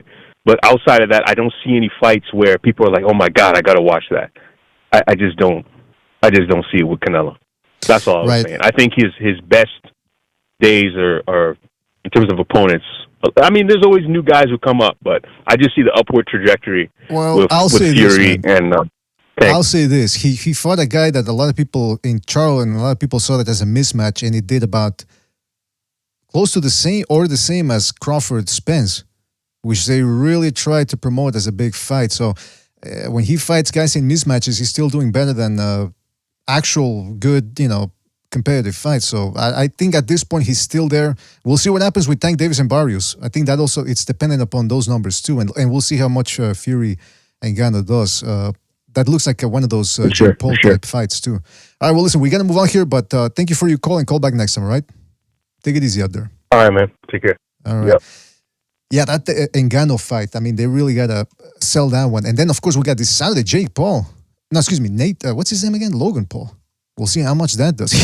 Like somebody saying in the chat, the Paul brothers might be the faces of boxing. Those are the true faces. Don't forget to hit the like, fellas. Hit the like. Really helps us out. Let me see the super chats here if we got anything missing. Shout out to Chris K for his contribution to super chat. He says, watching Andrade fight is better than Ambien. I gotta tell you, he's not as. I mean, he can crack pretty well. He's got decent power. I'll talk more about that later. But you're right. I mean, some of the fights he's been involved in. Oof. All right, let's go to the phone call here. Let's go to 323. 323, you're on the air. 323. What's on your mind? BDA, what's going on, brother? What's up? Hey, man, Canelo could fight a fucking lamppost tomorrow and sell 400 pay-per-views. What the fuck is that dude talking about? I mean, it's ridiculous. The guy, it's not even a question who's the face of it. He's still the face of boxing until he retires. Moving on to the next thing. Oh, shit. Moving on to the next thing. The Andrade fight. Yeah, man, that's people that are saying Andrade's got a chance. Homeboy's 36. He gasses out. If he catches Benavidez with a good shot early, that's one thing Andrade's known for is for hurting guys in the first few rounds. But after that, his goose is cooked, man. He got dropped. Who did he get dropped by? Quigley or some shit? Some fucking, to quote Ring IQ, some ham and egger. He got dropped by some fucking nobody. I mean, this should not be on pay-per-view. This should be like Friday Night Fights. This is horse shit, in my opinion. We shouldn't be paying for this crap. I'm personally not going to pay for it. And BDA, if you pay for this, I am gonna. You know what? I don't know why you would pay. Go ahead. Nobody make a threat. Go ahead. Make a threat online. Go ahead. Make the threat online. I'll have my attorney on your ass. Go ahead. I dare you. I double dare you. You want Rifle Shapiro on your ass? I didn't think so. Nobody should be paying for this. Listen, nobody should be paying for this bullshit fight. Look at the antics. The fucking Andrade is a stand-up comedian. He shouldn't be fighting. What the hell is he doing up there? And then Jose Benavidez. It's like he's like he should be in the Trump administration. He's a fucking good con man. I mean it's really he's a great. I don't care what Canelo says. He's a good fighter. He's a great fighter. By the way, like the guy's a C-level. The guy's a 36-year-old prospect, guys. He's a 36-year-old fucking prospect. He's fought nobody. He hasn't fought anyone. It's a horribly mismanaged career. And the sad thing about it is that I kind of like the guy. He's kind of a likable dude. You know, he's not coming out here like Adrian Broder and fucking asking who spit in his food in McDonald's. Like, he's actually a likable kind of dude. And it's just fucked up that his career has gone so sideways. Well, listen, Benavidez sitting there with that little with that Burger King belt, acting like he's got it all. Come on, man! This whole dog and pony show is fucking ridiculous.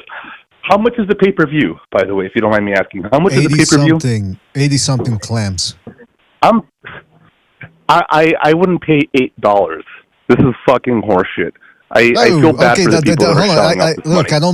I don't mind the death threats and all that, but the language, you gotta just clamp down on it a little bit. But yes, keep going. Go ahead.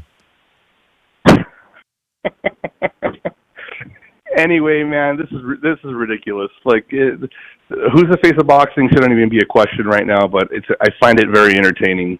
And nonetheless, this fight, not paying for it. Tyson Fury, he's full of shit. That guy's not the face of boxing. These guys all need dance partners.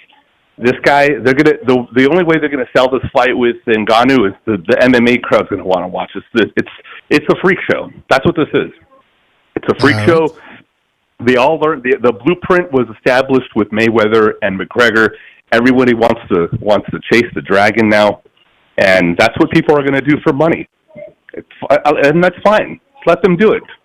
Totally good. There's a bunch of fucking idiots out there that'll pay for this crap. There you go. Anyway, yeah. I'll take myself off the air. Mr. BDA, love the show. You guys keep doing it. Thank you, Don Madrazos. Thank you for your call, man. Call back next time. Take it easy out there. All right, that was Don Madrazos impeding me from buying the Andrade Benavidez fight. I tell you, when people tell me not to do something, my first instinct is to do it.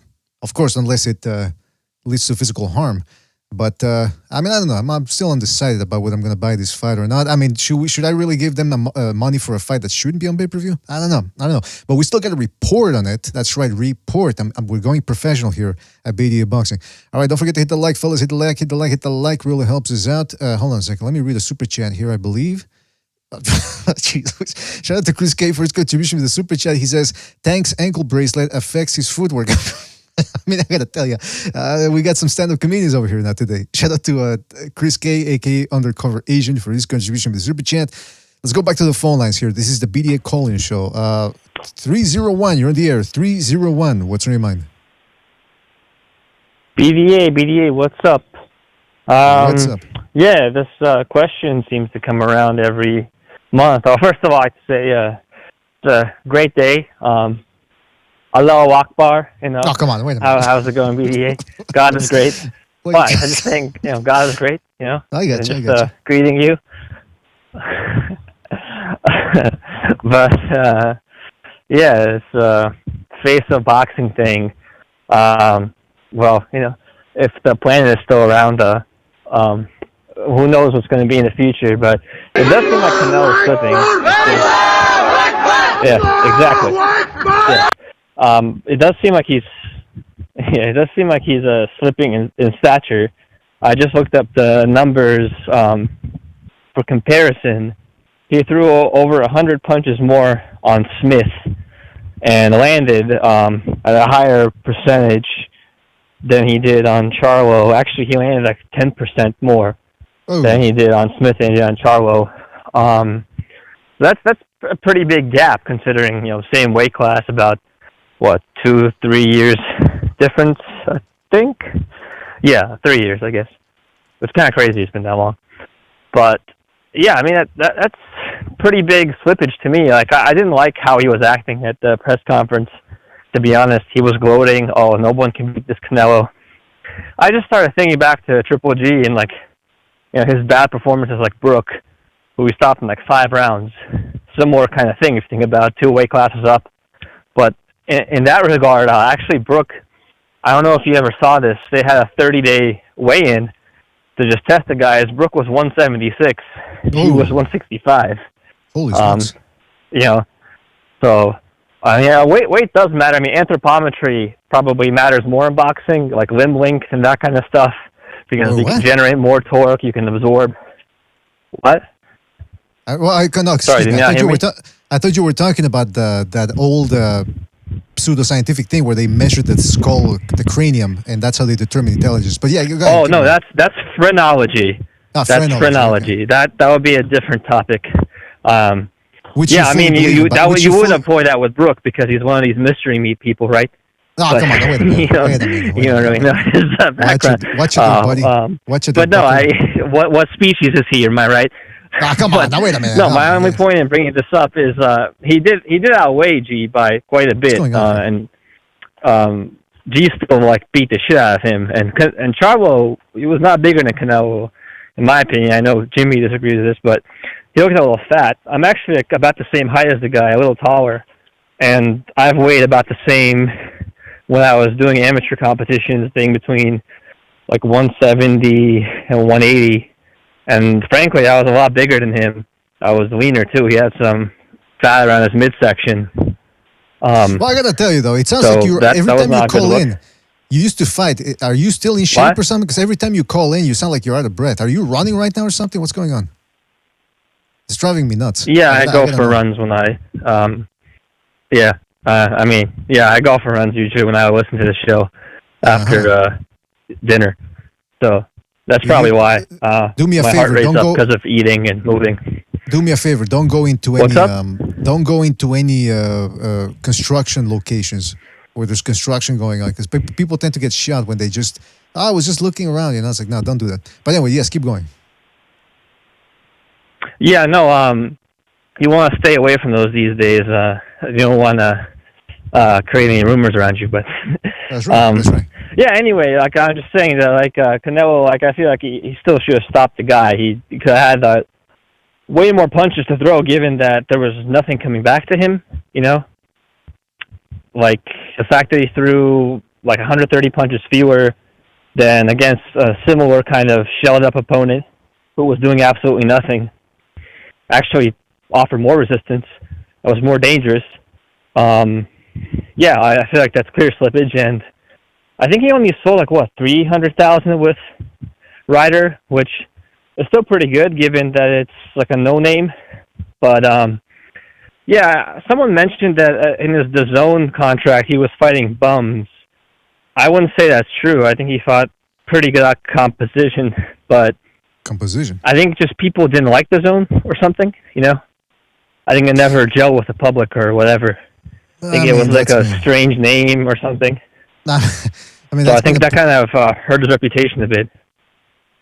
I mean, maybe. I don't know. It's a big point of contention. People love to take sides, and they pay loyalty and fealty to certain promotional outfits and networks. Look, as long as they give us the fights we want to see, I'll pay, man. I'll pay. But anyway, listen, Irish Andrew Ward, man, we got to move on here. Hold on. But to be fair, I mean, I could complain a lot, but just to be quick, the DAZN did kind of screw the putsch. Like when we look at their allocations, right? They had a huge amount of money at a time everyone else was running out. They should have just kind of held on and kind of promoted the lower weight classes and did some Canelo fights, and that was it. I think they made the wrong strategy. Like Hearn really screwed up, I feel like. And now look at him. He's just a domestic level promoter, basically. He's got almost no one, right? Yeah, at the world class level.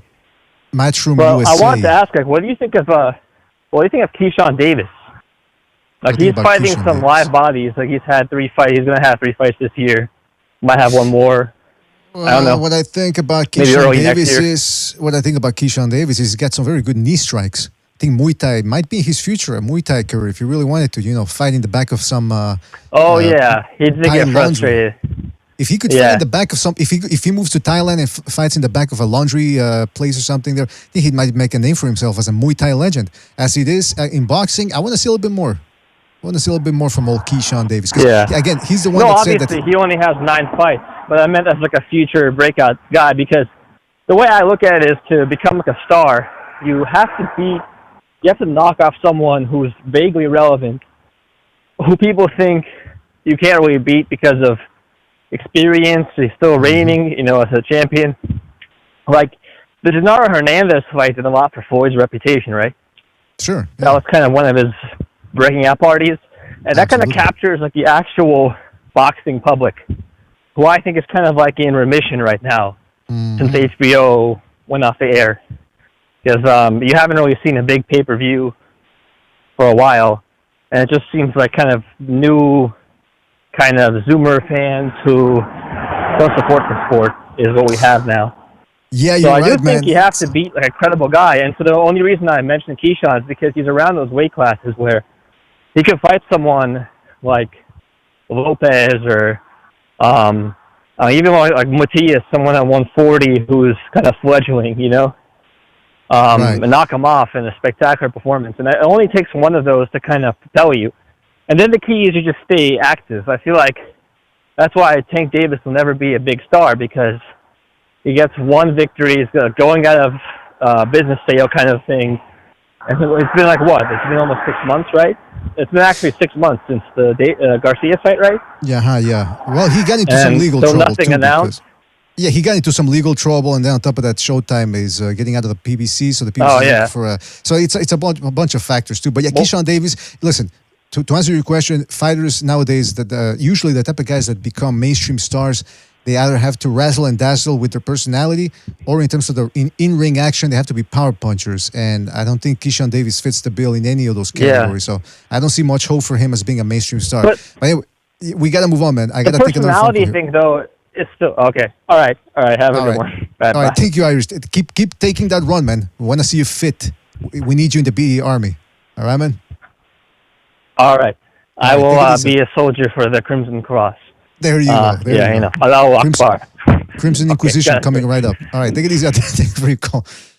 All right, there you go. Yeah, the Crimson Inquisition. You want to be on the side of the Crimson Inquisition. You want to be on the other side of it. All right, now let's... don't forget, fellas, to hit the like. Really helps us out. We're taking phone calls right now. Let's go to another phone call here. Let's go to 945. 945, you're on the air. 945, what's on your mind? Yo, what's going on, BDA? Can you hear me all right? I can hear you very well, man. What's up? Hey, what's going on? It's Real Talk Boxing. Oh, Real Talk. What's up, man? I was calling in because I was listening to some of these people talk about Canelo, starting with the one guy saying how Canelo isn't a pound-for-pound fighter, or even the guy saying he has Canelo pound-for-pound number 9. It's blasphemy. You got to understand, when Canelo went up and fought Bivol, it's not like Canelo went up and fought him at, his second or third weight class. This was his fourth weight class. Many great fighters lose in their fourth weight class. I mean, Chocolatito was dominating all the way up until he got into his fourth weight class, and that's where we started seeing, what he was really made of. And that doesn't make you a bad fighter. Learning where your ceiling is and learning what your weaknesses are does not make you a bad fighter, and it shouldn't drop you all the way down on your pound for pound list. And granted, yes, everybody's pound for pound list is subjective, but I feel like the criteria should be. I don't think the criteria should be subjective. I think the criteria should be based upon how many weight divisions you fought in, how many belts you fought, how many belts you've collected, how many champions you fought, how many Hall of Famers have you fought. Those are the things that matter the most. And when you measure those things up against these fighters nowadays, the only people who really check those boxes are Canelo, Usyk, Crawford, and Inoue, and that's it. Those are the only fighters who are fighting above their weight class and punching up.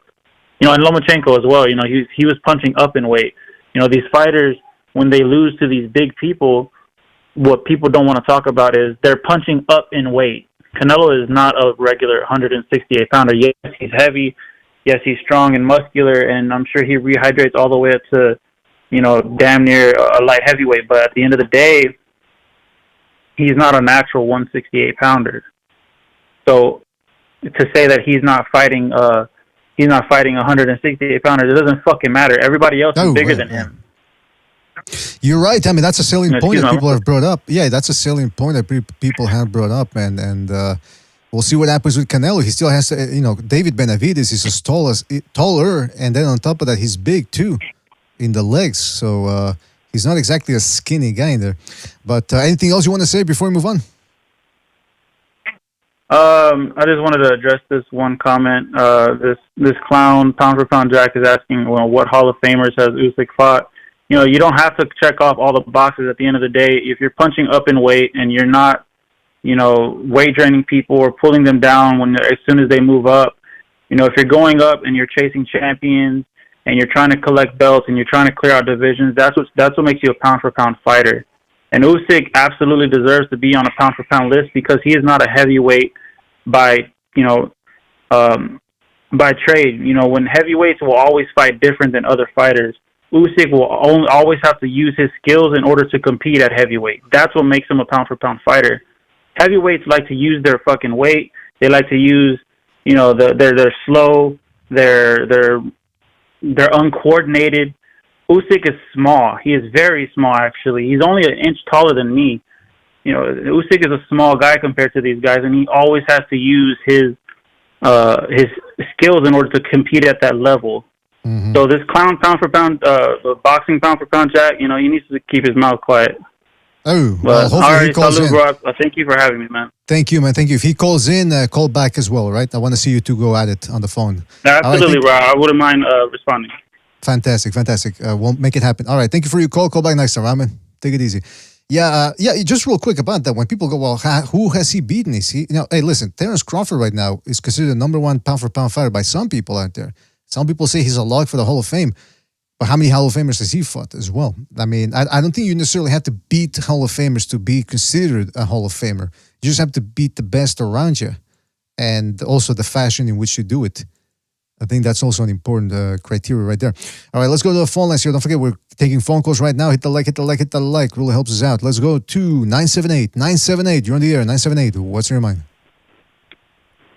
Yeah, man. Fuck Canelo, man. All right. Davis is the face of boxing.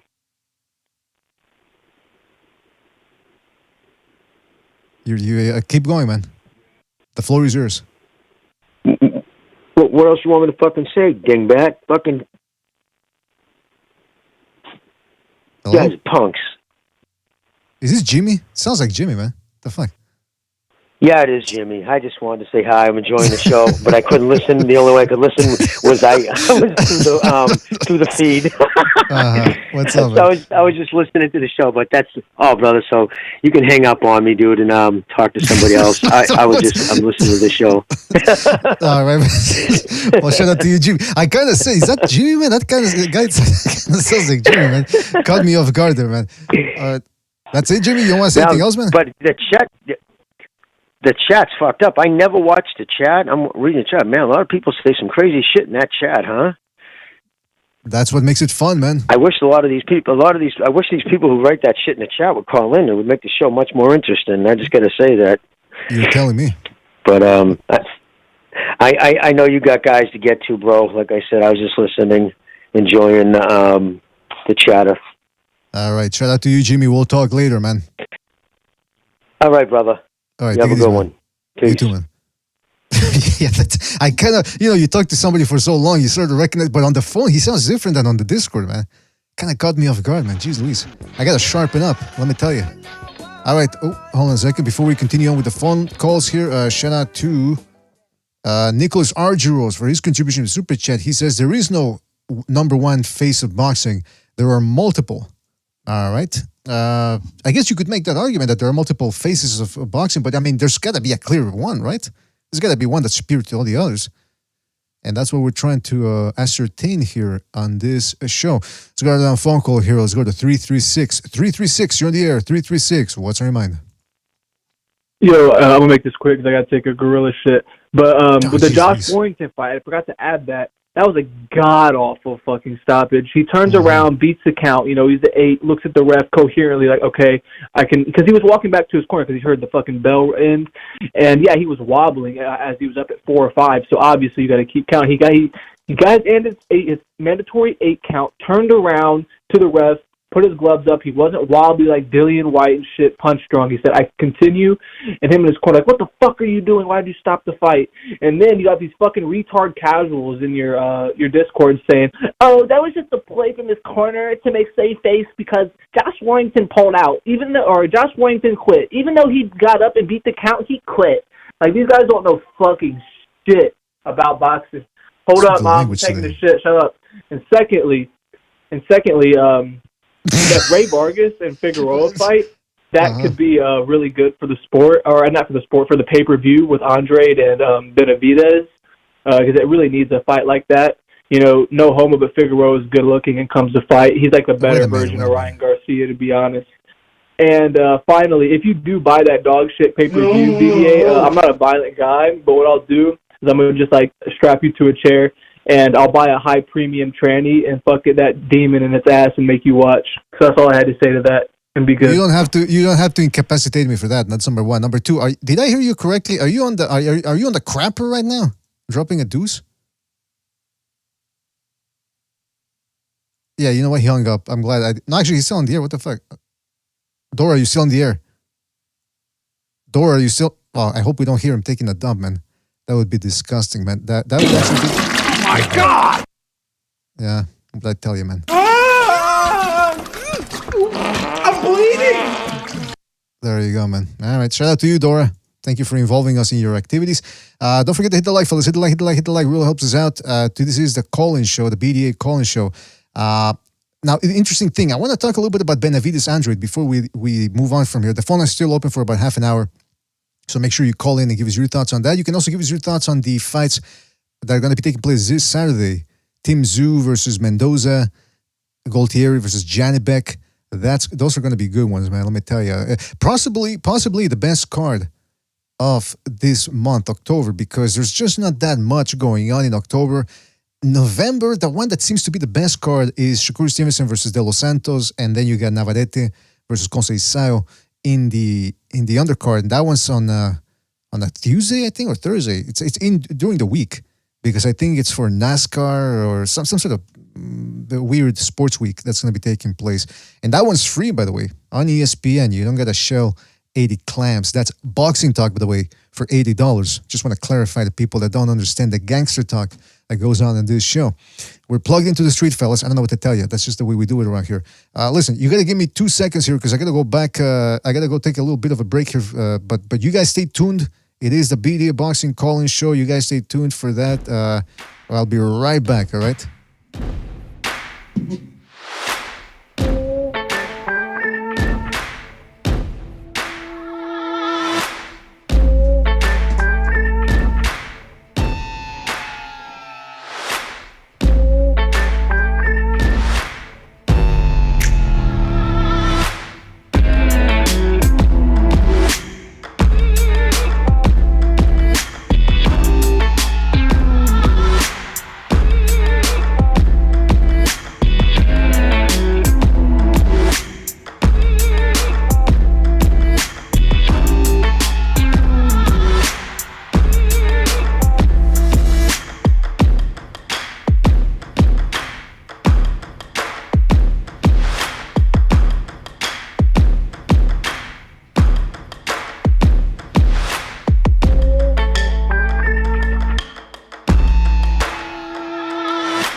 Thank you for bearing with us here. Mr. BDA is back. The phone lines are still open. If you guys want to call in and give us your thoughts on the fights that are going to be taking place this Saturday, who's the star, who's the face of boxing, Benavidez, Andrade. Now, let me get back to something here. The boxing business, because we're talking about boxing business here, right? Let's get down to brass tacks and really get down to it. BDA, we do it all here. We provide entertainment, boxing knowledge, a little bit of Wall Street too. You know, we give you the inside scoop on finance. But look, boxing is it's been a shrinking business. And in a lot of ways, the streaming services, the advancement of mass communications, it's always going to benefit a sport.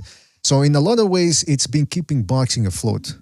The streaming platforms, The Zone, ESPN Plus. I mean, nowadays, the fact that you can watch these fights on your phone is amazing. But the pay-per-view model just still there, man. Still there. It doesn't seem to be going away anytime soon.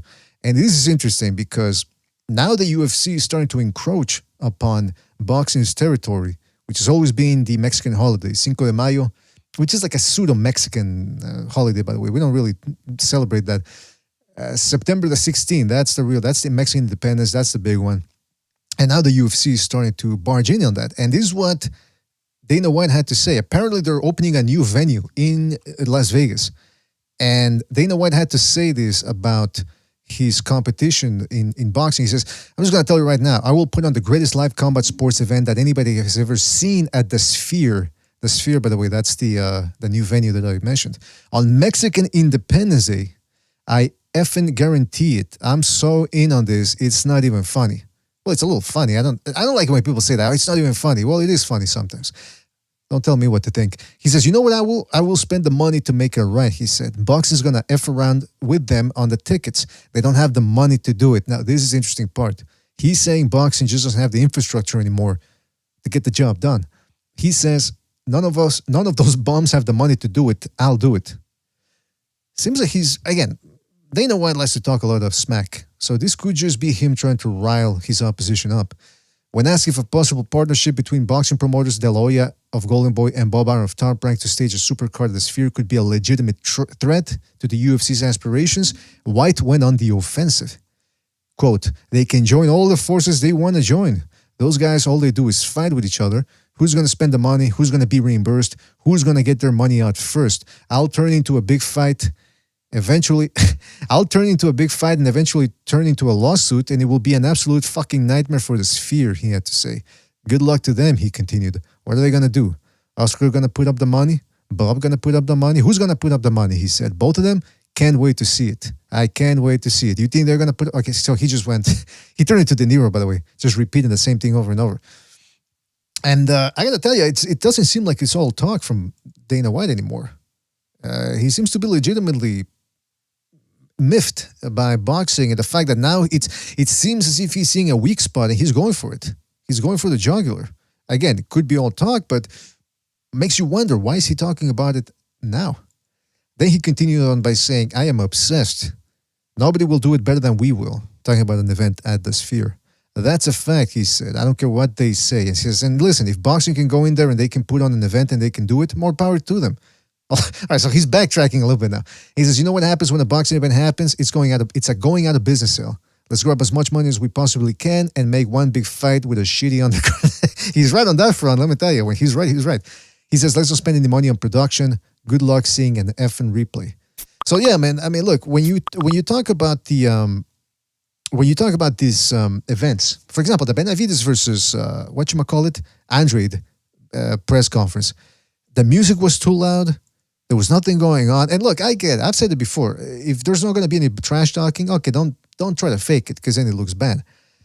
I also wanted to mention something. Jose Benavidez, he starts off the press conference by speaking in Spanish, trying to get the Hispanics demographic on his side, and it just seemed way too transparent. And he starts talking in English. And I'm thinking, well, hold on. The desperate attempt to get Mexicans, Ecuadorians, Dominicans, Puerto Ricans. I mean, that's what Benavidez said, by the way. It's on paper, man. He said, oh, yeah, I'm Ecuadorian, I'm, Argentinian, Chilean, a little bit of Spaniard too, Galatian. I mean, I don't know. This is going too far, man. These guys are everything. But again, if there's no bad blood and they're going to trash talk and it seems fake, don't do it then. Don't do it. But at least don't hold a press conference then. Nobody gives a shit then. It just looks bad, man. When the press conference looks bad, you're liable to get the casual fan to look at it and go, subconsciously you start thinking, is the press conference going to be as boring as a fight? I mean, excuse me, is the fight going to be as boring as a press conference? It's I don't know. It was weak. And I guess they were in a lose-lose situation because what do? They can't fake it, then it looks even worse. So, I mean, I don't know. It's just, I don't know who's going to be buying this card. It's going to do horrible at the pay-per-view box office. Let's go to another phone call here. Let's go to 619. 619, you're on the air. 619, what's on your mind? Yeah, what's up, Mr. PDA? What's up? Yeah, I have my opinion regarding PDA. I think about regarding the Mexican holidays. I think Mayweather was the one that started with all that. It wasn't even a Mexican, man. And then Canelo was the one that goes, yeah, I'm gonna take him from. They're gonna be back. I'm gonna take over those holidays now, and Canelo was doing it too. But it doesn't seem like he's that worried about it, man. And it's always been tied to one fighter. Like it was Mayweather paying homage to the Mexicans, and then Canelo. But so what is Dana White trying to do? He's not basing it off of one fighter. He's just trying to put making it like a Mexican card, man. Like Top Rank already does that, you know. So I don't think boxing is too worried about it because I think boxing is like a niche sport, and I think boxing will always survive, man. Whether it be, you know what I mean? Like that's what I was thinking the other day, man. Like, you know how boxing is not ruled by like one sanctioning body, and then you got different promoters, and then that's how boxing is. It thrives off of competition, man. It doesn't have to be under one umbrella, man. And I think, like if boxing decided to go toe to toe, like Canelo, he's doing pretty good right now, and I would say he's the face of boxing. He took it back. I think he took it back from Crawford, and in no way I think Tank Davis is the face of boxing. But I think if Canelo decided to reclaim that day, which I don't think the history of it, like I said, has been very long, man. It started with Mayweather, so I don't think there's. I mean, I don't really see like a point in trying to keep that day, or if they want or whatever. But I think boxing is always going to do well regardless. Well, you know what? That's a great point there. I was going to say this about that when it comes to, because remember that Canelo versus Charlo fight was on September the 30th, as opposed to the 16th, or on the Mexican Independence Day weekend. And the rumor was that because the UFC was going to hold a card that day, and so the promotional outfit from boxing decided to move it so that they wouldn't compete with them. And I'm thinking, look, I don't know what you think about this, but you can't. It's two different demographics. The line of thinking from the boxing side was, well, we want to get the casuals. We don't want to lose them to the UFC. That to me, they're thinking like dogs. They're thinking like dogs who want to get scraps from a table. Build your own fan base. Boxing has its own fan base. It looks kind of weak when they decide to move or work around the UFC. You got to go head to head. You got to get, keep the boxing fans that you've got, as opposed to trying to compete with the UFC for scraps via the casual boxing fan. I don't know what you think about that, Jose.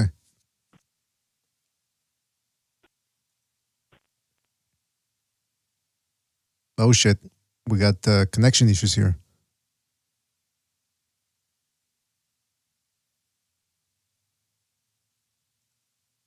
Man, I was making a great point on top of that.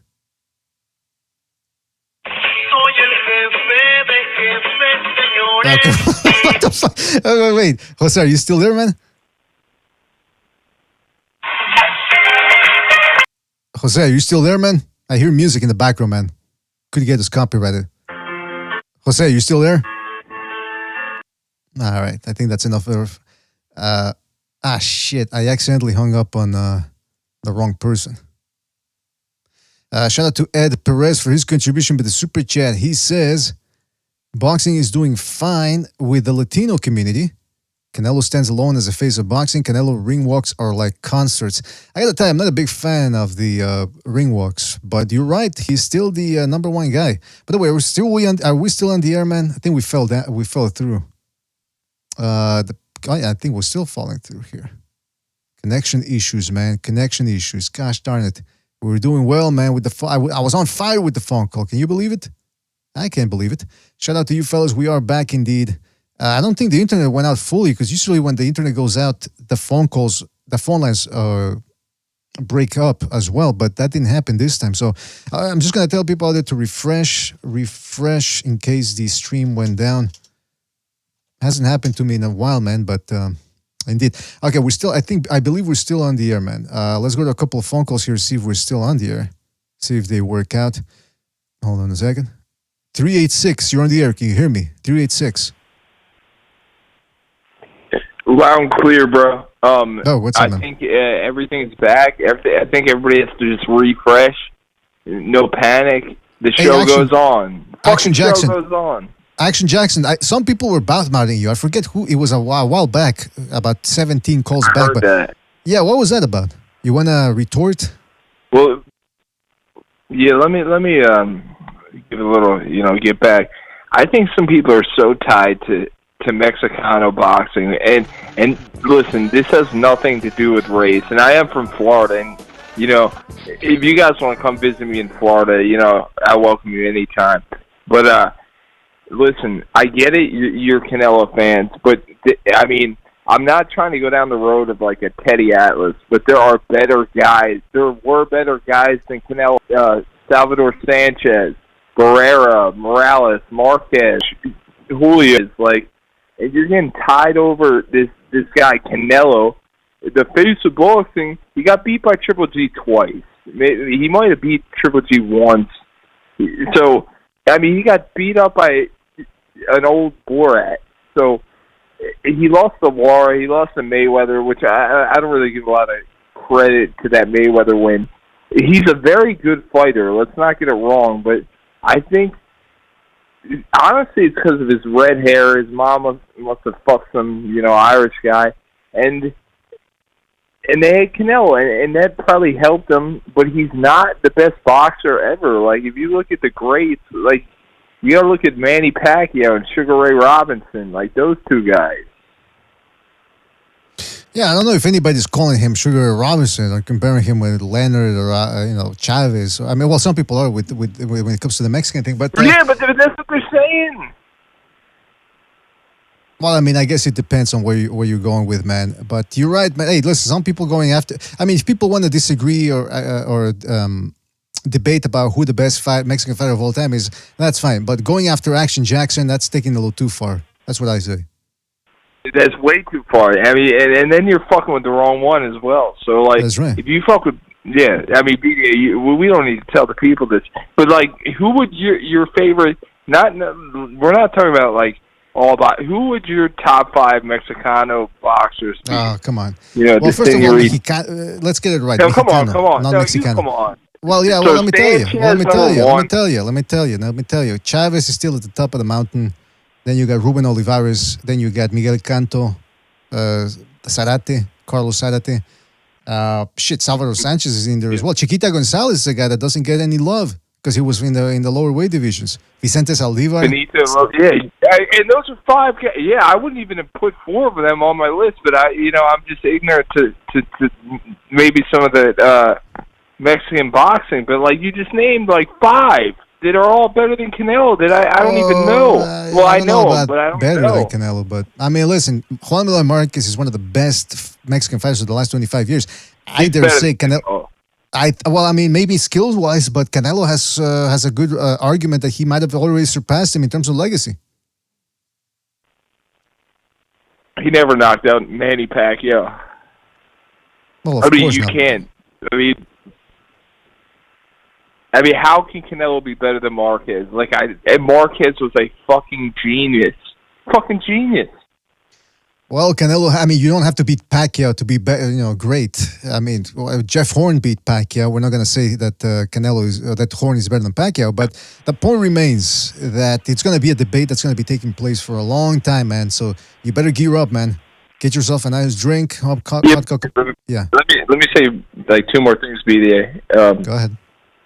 I think you're out of line here. I think your list was impeccable with these Mexican fighters. I gotta move on, man. We're running out of time here, and I gotta move on. We're running out of time, and there's other people calling in. All right. But all right, Jackson, always good to hear from you, and keep your chin down. There's a lot. We're out of time. All right. There's a lot of people going after you, man. So keep your chin down, keep your hands up, and make sure to counter. All right, man.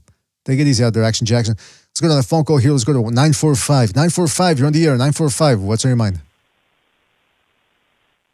Hey, what's going on, BDA? Real Talk Boxing again. What's up, Real Talk Boxing? Can you hear me all right? Yes, I can hear you. I just wanted to say one thing about the Face of Boxing debate. I don't think this debate can really be legitimate until we see Tank's next fight numbers. Because the Ryan Garcia fight was like lightning in a bottle. It was a one and done kind of thing. Unless we see Tank fight a Shakur or a Haney or a Teofimo, we have no idea what his numbers are going to look like on his own, or even with another name, or if he could pull off another million. We don't know. So this debate's really illegitimate until we see his next numbers, because we've seen what he could do before Ryan. Now we need to see if he can duplicate those numbers. And if he can't, then there is no debate. So this debate really isn't legitimate until we see Tank's next numbers. Well, let me tell you, I decide what's legitimate or illegitimate. That's number one. But you're entitled to your opinion. If you wanna go that way. But you're right, man. You're absolutely right, though. Tank Davis. What do you think his numbers are going to be against Isaac Cruz in the rematch if that takes place? Especially if they have no distributor. If they have a shitty distributor. Cruz, man, honestly, because let's be real. The numbers that they said before they're not real. He did not do 200 with Isaac Cruz the first time. I heard the numbers were around 69K, 72K. Wow. So those are the numbers that I heard before they started saying that it was all 220K and above. Because even Steven Espinosa slipped up and he said that Tank's first pay-per-view to hit 200K was with Rolly Romero. So that implies that all of his other ones before Rolly Romero were under 200K. Jeez, Luis. That's what I remember Jimmy saying. Yeah. So I think his numbers plummet, man. I don't think they're gonna be able to hover around. See, Canelo can do 400K, 450K with a John Ryder in Mexico and still pull, 450K US pay-per-view dollars. You know what I'm saying? Tank, I don't know if Tank can pull in anywhere close to 400K on his own. But that's why I say if we maybe he can pull off another mission with the Tiafimo or or maybe a Haney. I don't know, because Haney's not a big pay-per-view star. Shakur's not a big pay-per-view star. Let's just be legitimate about it. The black demographic does not pull numbers like that. This has been shown. It took Spence and Crawford, two huge, welterweight names, to come together just to reach an average Canelo fight. 60 a fight seconds. with Jermell Charlo that nobody asked for, nobody wanted, and no one was excited about. It still did the same numbers as a super fight between two undefeated welterweights that took over 5 years to make. It took that to average out to one Canelo fight. You're absolutely right there, man. I mean, some of us saw it coming. Other people wanted to believe that Crawford Spence was going to do 1 million pay-per-view buys. I mean, it just goes to show you that most boxing fans, they just don't know the worth of the fighters that they venerate. So in terms of the box office appeal. So you're absolutely right, man. People have to, and the boxers themselves too, have to get into their heads that they are not stars. There's two stars right now, Canelo and AJ. Yeah, like you even hear Regis Prograis in the promotion trying to say that he might become the face of boxing as well. It's getting out of hand. These people are saying 10 seconds. Desperate for the next Floyd Mayweather. Let's just keep it real, and it's not going to happen anytime soon. Canelo's the face until he retires. There you go, man. All right, well, listen, real talk, man. We're running out of time here, but thank you for your call, and call back next time, all right, man? Brother, thank you. Thank you, man. Take it easy out there. Yeah, it said 10 seconds, but the header here said 30 seconds left on the phone lines. That was weird. Anyway, listen, it was a good call-in show. Before we leave, I just got a couple more things to say, man. Shout out to everybody that called in. And if I get a second win, we might go for another 2 hours. Why not? If you guys want, I don't know. But the whole Dana White thing, yes, that's what I was trying to get at. I don't know if we cut off. But the rumor is that the Canelo-Charlo fight took place on September the 30th as opposed to the usual Mexican Independence weekend because they didn't want to compete with the UFC. And my contention is that, look, boxing has its own fan base, its own unique fan base. Yeah, there's some overlap, but for the most part, both sports have key, distinct demographics that they appeal to. And I don't think that the boxing should start sacrificing certain dates because they refuse to compete with MMA. If they're doing that, it's because probably they think that they really want to get the casuals, which is, let's face the facts, if you want to do a mainstream boxing event, you got to get the casuals. Because you saw, like Caller said, Real Talk Boxing, Crawford versus Spence did about 500,000 pay-per-view buys, which means that's about the maximum you're going to get from boxing fans alone, from the boxing fan base. You want to get 1 million, got to get some casuals in there.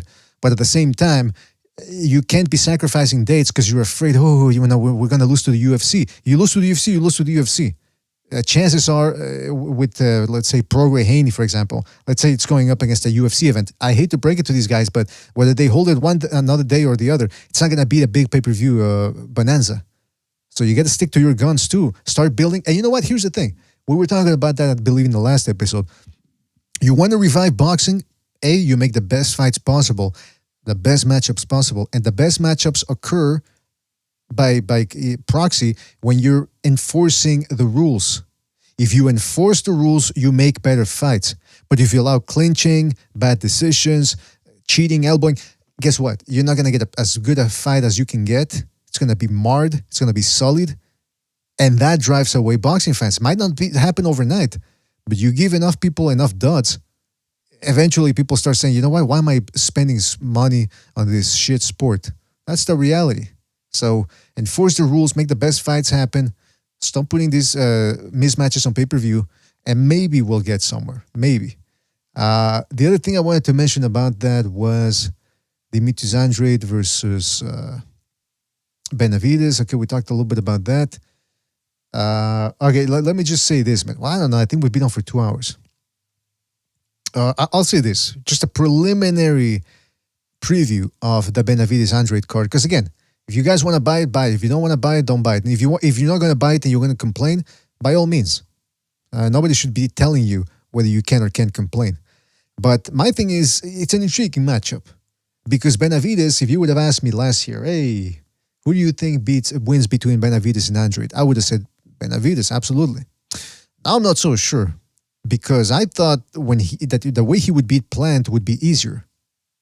And he struggled mightily in the first 6 rounds. I know Benavidez usually is not the fastest starter out there, but this had nothing to do with a slow start. This had to do with him being unable to figure out Caleb Plant's footwork. Now, he kept on plugging away, which is partially why he was able to get to Plant. And also Plant has notoriously shaky stamina past the sixth round. So those are some of the factors that played a factor. But I wasn't expecting him to look that bad early on. I don't think any of us were. So I think Andrade has a shot. It's a long shot, but he has a shot. Number one, he has to feint. If you notice here, Benavidez employs a high guard and some leaning back. That's his main mode of defense. So see, if he buys the feints and he buys them something off. Look at his last feint, by the way. I just want to rewind that last part. No, not that one. That one. No. Why did he pull his hands down so? I think he expected a jab. See, Plant was shooting jabs down to the midsection, the plexus. And I think Plant here sort of thought, Benavidez thought, oh, it's coming upstairs. He saw the motion of the hand and he said, oh, no, it's going downstairs. And look at that. That means he felt those jabs to the plexus. So if I'm Andrade, I know Andrade doesn't have the best jab in the world. Hit him in the plexus. Do us all a favor. Hit him in the plexus. Now, the other problem is Benavidez' feet. I said this a couple of episodes back, or I think I've mentioned it in the last 2 episodes, but Benavidez has highly flawed footwork. I like the fact that he's an action fighter.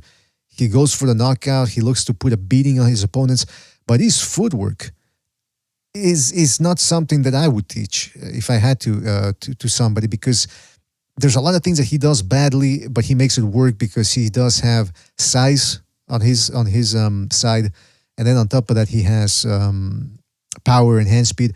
But let's just go back here and let me illustrate a little bit. Again, it's not going to be a long show here. I'm just breaking everything down. But look, here for example, starting from too far away, and he's leaning forward a little too much. Plus he's unprotected. We'll get to that later. Now here, one of the things that I've been a fan of from Benavidez is that little short right that he throws, that little tap, which works as a secondary jab. But in this instance, he's throwing it from too far away. Plant is too far away. And look at how much leaning in he does here. And that's the other one, another bad custom from Benavidez. When he punches, because he likes to shift, he likes to see how he drags that, or not drags, but he lifts that back foot forward. Sometimes, here he didn't. Well, almost he did. Look at how much he sort of squared up. Well, there he actually had to reset the lead foot so that he wouldn't be squared up. But you saw that there's some leaning in there, overcommitting, and he ate a flush jab. Now, the problem with Plant is that he just kept coming back up to the same level, and Benavidez knew that. But here you see again, a little bit too stationary with the feet, Benavidez. And look at that. Oh, I'm going to get you. Too far away. Again, back foot. Has to drag it forward. He's out of balance. He has to reset a whole lot. Meanwhile, Plant is off the ropes.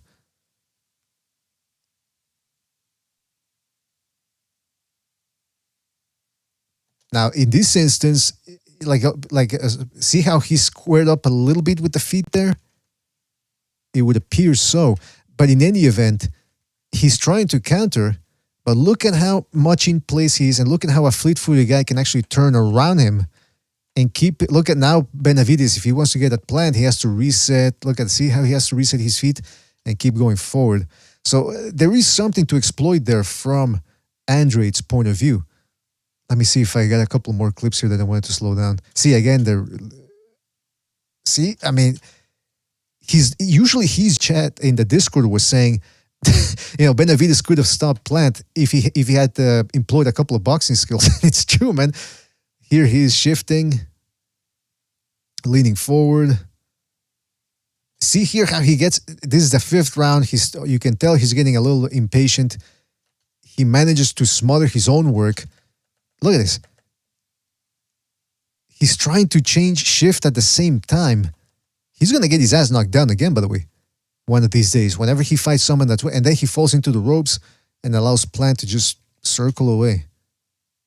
There again, overreaching, letting Plant slide off the ropes.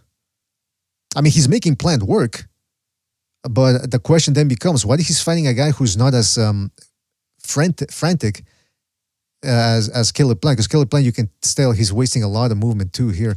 Let me just fast forward here. Now that you've seen that, and I'm going to show you a couple of clips from Andrade. I know Andrade has fought taller guys than Zulensky, but it's just because I want to really highlight how he does against tall fighters. One of the things that I want to emphasize that is that Andrade has to keep Benavidez at the end of his shots. Because as you saw Plant, sometimes he would leap in and get close to Benavidez and give him room to punch him. He would get too close is what I'm trying to say. Whereas Andrade, what he can do maybe is keep him at the end of his shot. See right there? That's against Zulensky, who again, obviously not the same style as Andrade. Excuse me, as Benavidez. He's more of a long-range boxer. But that's the problem, though. Andrade has never fought anybody quite like as tall or stylistically similar to Benavidez, but he has fought tall guys before.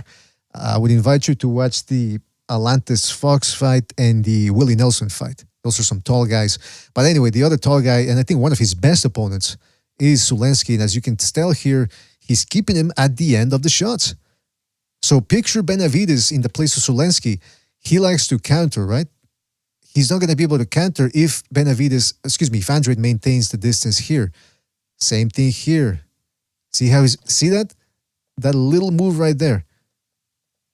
Benavidez was, why do I keep mixing up the names? Andrade had to stop himself from barging forward.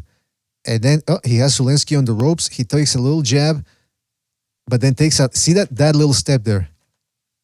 That's the distance that he has to maintain. Maintain Benavidez at the end of your shot so that there's none of those sneaky Benavidez counters. And you'll notice that contrary to Plant, he likes to change levels more. See this? He doesn't have to run around the ring to make Benavidez miss. He can stay in place and make him miss. But here's the problem, though. See that? That low right hand when he throws that left hand? Danger. That is dangerous. He cannot be doing that. Even incidentally, I was watching a clip of him training, hitting the mitts with what's the name of that trainer from New York? I always mix him up with Derrick James. What's the name of that trainer from New York? The one that trains Daniel Jacobs. He used to train Saddam Ali. Anyway, that dude was holding the mitts for Andrade, and he told him, "I don't want to see you dropping that right hand. Do not drop that right hand because it's going to get him countered." And here's the problem: when you're a guy like Andrade, he fights the way he fights because he doesn't want to get hit at all.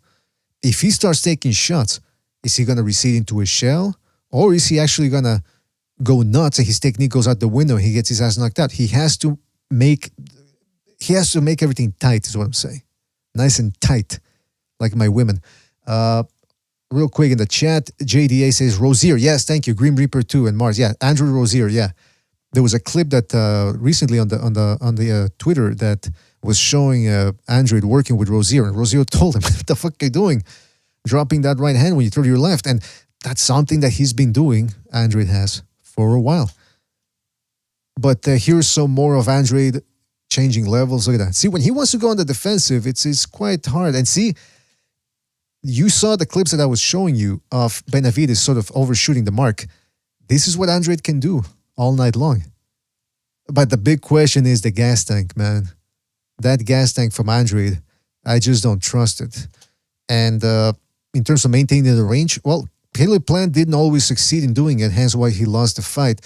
But see here how he's keeping Benavidez at the end of his shots? Now, this is of the utmost importance because when you think of Benavidez, you don't think of him as a counterpuncher. But believe me, one of the ways in which he makes life's hell for his opponents is because he can punch from long range or from the mid-range. And one of the things he does is when guys think that they're safe on the inside and he's covering up, these guys get hypnotized and they go, oh, okay, I'm just going to punch at his guard or behind the guard. And then before they know it, they get countered. Let me show you what I'm talking about here real quick. And then we'll go back to this sequence. Defense, hybrid. Where was it? Offense. No, it's before that. Where is it? Hold on. Give me 2 seconds here. Gotta fast forward to this thing here. But yeah, but Benavidez has some sneaky counters, man. Reminiscent of Roy Jones. That was another guy that had these sort of slapping counters that actually, here we go. So let me show you what I'm talking about.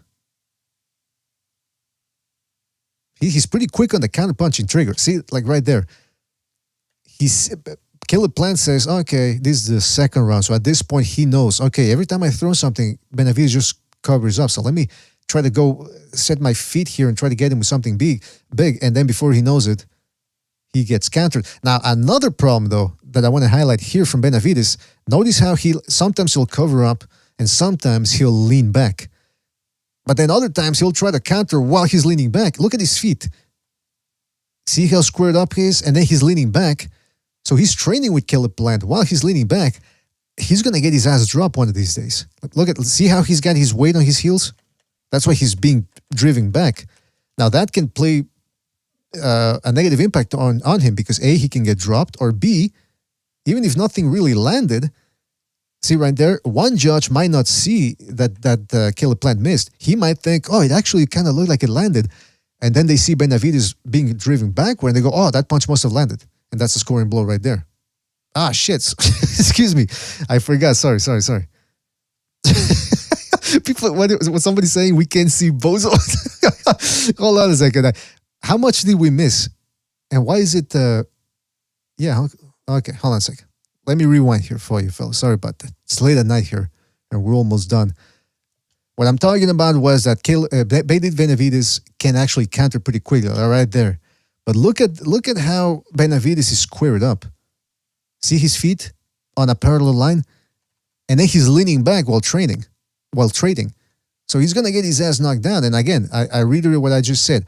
If a judge doesn't have a good vantage point, he doesn't see that Caleb Plant is missing, but he sees Caleb Plant throwing a shot, and then he sees David Benavidez being driven back on his heels. He probably could think, oh, that was a scoring blow. I'm going to give that sequencer to Caleb Plant. See if I can find another example here. But Caleb Benavidez, see that? He's got some good counters, man. And these guys, they get hit with those slaps that they don't see coming. And all of a sudden, they don't want to put anything big anymore. And since they're not punching with anything big, Benavidez then continues walking them down. Yeah, they need to punch with some mustard. And Caleb Plant, as much as he has quick hands, he's not really, like, see there, he's jumping in with his shots, getting into Benavidez's wheelhouse. You got to keep him at the end of those shots. Like Andrade, I showed you a couple of clips of how he was able to do it. And let's go back here to those clips that I was talking about. Whenever Plant did manage to get some job or good work done there. Benavidez's feet issues. Yeah, we already saw that a little bit. So maintaining range. See that? Keep him at the end of the shots. If you keep him at the end of your shots, now all of a sudden, he can't counter with those slapping hooks of his.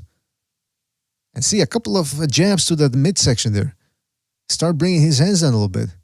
Same thing. I mean, that's why Canelo walked him down too. He's like, man, I'm not really afraid of this to do, man. And again, I don't know if he has the fucking stamina to do it, man. I really don't. Let me see what people in the chat are saying. Shout out to Marcy D says, left hook is unforgiving. Andrade worth a punt for odds. I mean, I can see where you're coming from. I think some people are going to be tempted to put some money on Benavidez. I mean, Andrade, especially as the fight gets closer. Because, guys, I've seen it before, man. You're watching a fight on paper and you go, I mean, this fight stinks. I'm not going to watch it. He's got no shot, blah, blah, blah. And then as the fight approaches, all of a sudden people start getting the fight jitters, as I like to call it, where all of a sudden you start saying, well, maybe the other guy can do this or maybe he can do that. And before you know, you're picking the underdog to win. It's going to happen. Shit, it happened between Caleb Plant and Canelo. I remember when that fight got announced, people on the panel and people who were calling in and all that, like, man, this stinks. Canelo's going to walk him down. And then as the fight started getting closer, let's not forget that Canelo doesn't do well against movers. Caleb Plant's actually bigger, blah, blah, blah, blah, blah, blah. And then before you know it, people started giving Caleb Plant a bigger chance. So, I mean, it just happens with every fight. I've seen it coming. Hawker Mustang says, everybody be safe on the 13th. Yeah, I mean, supposedly, I don't know. They're saying that with all the biblical warfare going on right now, tomorrow is the 13th. You know how some of these people love their esoteric and magical dates. So tomorrow is Friday the 13th. Stay safe out there. That's all people are saying. People were saying that they couldn't see the video. Max Cockerman says, how does this weight bully make 168? This guy looks like he's 220 pounds. That's the thing, man. That's why they want to make that Canelo fight pronto, because I don't think this guy can make 168 anymore. J. Cole says, does Andrade risk getting KO'd, or do we have another slick Master Jermel type of performance? Probably the former. The latter. J. Cole. I don't see Andrade getting KO'd.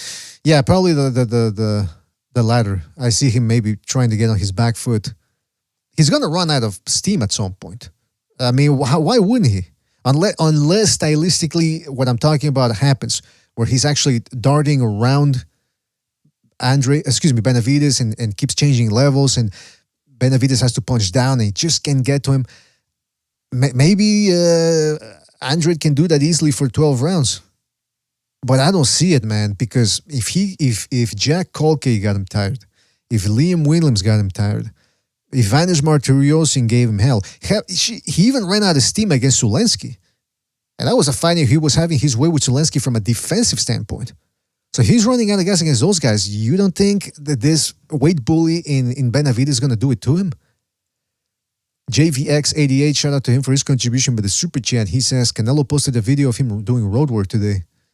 All right, well, good for him. Good to see he's staying in shape until his next fight gets announced. But yeah, man, I see a lot of people here thinking that they don't give Andrade much of a shot. And I can't blame him, because he hasn't really given us much to go on. I mean, even in his last fight against Demont Nicholson, there's some flashes of brilliance there. But then there's all other points where you just go, that's what you got, man. Again, against Zulensky. In fact, let me leave you with this, because it's a video that didn't get a lot of traction, but I believe sort of encapsulate the Demetrius Andrade situation quite a bit in terms of how good he is, but also how the bad really overrides the positive aspects and the strengths that he brings to the table. For some reason, this gosh darn algorithm ain't working on our favor. Let me tell you. Let me go back here. Hold on a second. Give me 2 seconds. We're almost... by the way, yeah, give me your predictions for Team Zoo versus Mendoza and Gualtieri versus Janibek. I got to tell you, I give Gualtieri a very good chance of upsetting Janibek or making him look bad, at the very least. At the very least. Because Gualtieri is a bit of an ambush-type boxer, man. All right. I went into the BDA page to search for a video, and it's giving me results for... What the fuck? Sorry about that, fellas. There's a glitch going on here. I'm on the BDA page, and yeah, he was giving me results for other videos that aren't ours, man. I was thinking, what the heck? I'm trying not to curse so much. All right, now here's a video that I did a year ago, 2 years ago, and it's called Assessing Andrade. Is he the boogeyman? Because a lot of people said, oh yeah, he's at that time we're saying that Canelo was avoiding him. He don't want that smoke. But look at him. I mean, this is against Kolke there. Well, that's against Akavov. This is against Zulensky. Check this out. He looked good early on. Got it right out of the gate. And defensively, see those moves that he does there? Changing levels. Very hard to hit when he wants to. He was being aggressive early on. Look at that. He dropped Zulensky early on. Not that Zulensky has his magnificent chin. I mean, Gable Rosado almost knocked him out. But kudos to Andrade for almost trying to get him out of there. And then what happened? This is the 8th round, 7th round. He loses steam. He just starts playing defense. And then look at his offense at this point. He starts slapping with his shots. Single shots on top of that. Single slaps, I should say. Not even shots. He's playing defense. Yeah, he's making Zulensky look bad defensively. But look at that. All night after the 6th round, just these slaps. Look at that. Is this going to keep Benavidez off of him? I don't understand why I put Canelo in there. Look at that. More slaps. I mean, he has to put combos together, to, like I said, to keep Benavidez off of him, keep him at range, keep him at long range, the other shots. You got to put some shots. See, this type of slapping, running into the other guy, running into the ropes. Against Kolke here, he got tired too. And Kolke is not even that big a puncher. He's just a wily character with a good gas tank. So again, I like Benavidez' defense. It's probably going to keep him safe for a good portion of the fight against Benavidez. But once that stamina goes out the window, so does the offense. And then he starts clinching. I mean, guys, this is why I don't blame people who give Benavidez no shot at Benavidez. Now, it's same thing against Liam Williams. Now, you can see Liam Williams is a rugged guy, but that's really all he has. He's got ruggedness and a big right hand. That's all. And yet he managed to give Andrade some scary moments. Like, as you can see, Andrade started off hitting hard. He's got underrated power. But then his stamina starts going by the wayside because of the pressure. He starts playing defense too much. He starts clinching, getting sloppy. He got stunned right there.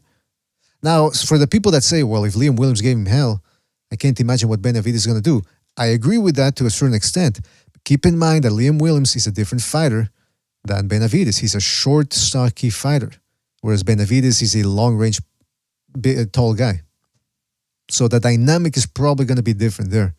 Again, I'm going to rewatch the Atlantis Fox fight and the Willie Nelson fight that Andrade took on, because that's going to give us a better idea of how he looks against taller guys. But yeah, man, I mean, look, if I could be guaranteed that Andrade is going to be fight hard for 12 rounds, I'd give him a very good chance of upsetting Benavidez. But that slapping, getting tired after the 6th round, I don't know, man. Then again, like I said, Benavidez didn't look all that hot against Caleb Plant, especially early on. So you guys tell me, man. That's why I'm intrigued about the fight. I know it shouldn't be pay-per-view. I know that the pay-per-view undercard's going to suck. It's a steaming pile of shit. But the main event itself, I'm a boxing fan. What can I tell you? Joker's Wild says, Andrade starts running for his life after the 4th round. There may be low blows and an occasional tackle. Joker's Wild, that's a very good point about the tackle. See, most people would talk about the low blows and the clinching, but the tackle, that's where I'm going to look forward for some tackles, man. I'm telling you, I agree with you, man, 100%. Earl Stevens says, Andrade swings wide as hell. Yes, because listen, you're only as good as your stamina. You could have the fastest hands, the greatest athletic level, but if your stamina stinks, so do your punches and your footwork and everything else. It's all dependent on the stamina. Evan Deere says, Benavidez runs through this dude. I mean, hey, that's probably a given.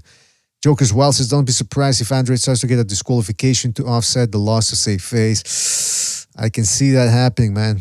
King KO says, both fighters are really flawed. I agree with it. I mean, I showed you some clips there of Benavidez. What else do we got? I'm going to be working on a video for the Benavidez Andrade, although I'm working on a Haney Prograis one. Believe it or not, I'm actually a little bit more intrigued at this point. I don't know why for Benavidez Andrade. Maybe because I already think Haney's going to outbox Prograis, but we'll see. But as you can see here, Benavidez has good defense, though. He has a good tight guard, as you can see there. Well, not there. But again, Plant keeping him at the end of those shots. But it's just Benavidez has a good chin too, man. I mean, there was a point where I would see that a lot of that shit ain't landing. But it is keeping Benavidez occupied. And again, look at Caleb Plant and compare him to what we just saw from Benavidez. A little bit more straight up, too dependent on that Philly style shell. You know, a lot of the fighters of this generation have been too enamored with the Mayweather style, especially the ass style. The ass style, the American slick style, which is all about, you know, if you ain't cheating, you ain't trying, move around the ring, one punch at a time, a lot of clinching, shaking that ass. But here's another thing that Benavidez is probably going to do, a lot of stalling, which just means veteran tactics, as boxing hipsters like to call it, which just means breaking the rules, wrestling, clinching. That's what Plant did a lot of, and I can expect Andrade to do a lot of that if things start going against him. What else do we got here? Well, defensively, he's got good defense, like I said. You'll notice that he has a nice tight guard. See that if you just slow down here? It's a dynamic guard, meaning he'll put the hands up at the right time and see he starts closing it as the punch starts coming in, so the punch actually starts sliding through the guard. See, like right there, that's a great example. He's seeing things, because usually if you just keep your hands up in the earmuffs or the turtle shell, you can't really see the punches coming. but he keeps a nice little gap there. So he's always watching, and then he'll close it in. This takes a lot of wherewithal, takes a lot of patience, a lot of relaxation, and more importantly, a lot of practice and instinct. And Benavidez has that. And that's how he tires his opponents out. Because they see the earmuffs, and they think, I'm just going to punch behind the target or through the target. And then before they know it, Benavidez starts countering, like right there. So he is a problem. Let's not get it twisted. Is he a little overrated at this point? Yeah, I would say so. But there's a reason why so many people give him a chance to beat Canelo, because he's got quicker hands than people anticipate. He's got good punch long range with those short, long right hands, or he can fight on the inside. And then it's nonstop pressure too. Oh, and then on top of that, look at the size of him. I mean, Caleb Plant is a big dude at 168. You know, he's got a wide back.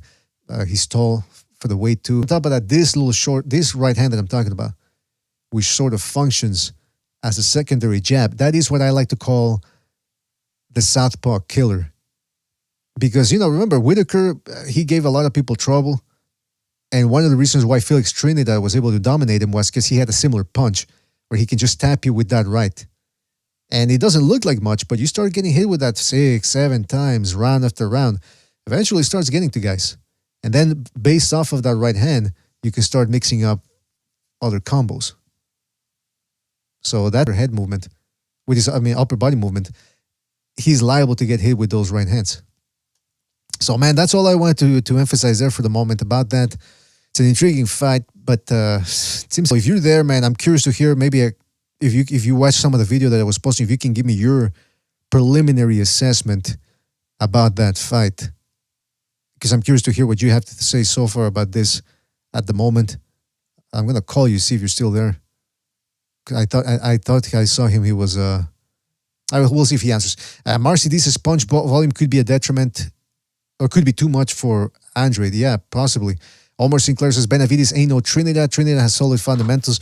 To a certain extent, you're right. He did do a lot of things better than Benavidez, and of course, at this point, much more proven than Benavidez. Benavidez has a long way to go. So we got Gonzalo here. Gonzalo, I don't know if you caught some of the clips that I was watching, or whether you did or not. Benavidez versus Andrade, the press conference took place. Could you just give us your preliminary thoughts on that fight, Benavidez Andrade? Yeah, I was watching the clips, PDA.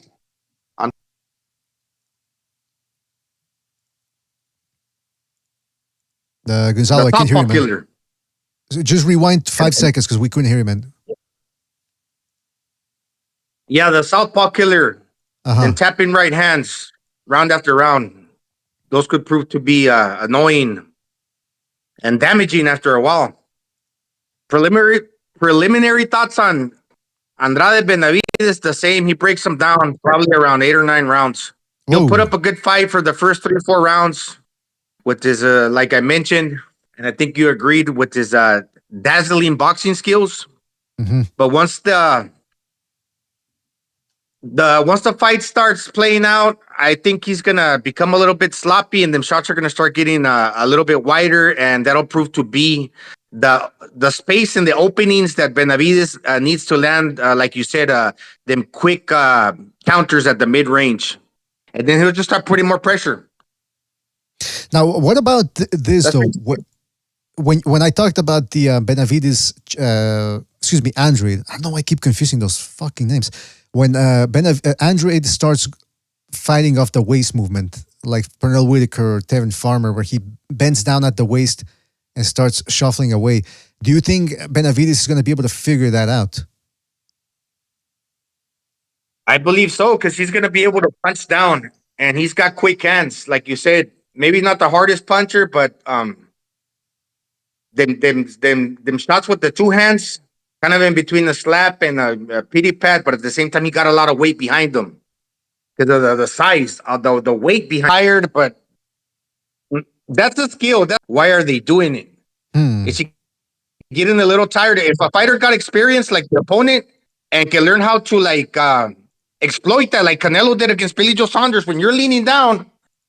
I know Canelo's more of a hard puncher, especially to the body, than Benavidez, but when you're leaning down like that, I could necessarily be like a wise plan all the time. I know Pernell Whitaker did it, ability, but I don't know how true that is for sure. So you don't see Andrade being able to sort of build upon what Caleb Plant did and carry it through 12 rounds?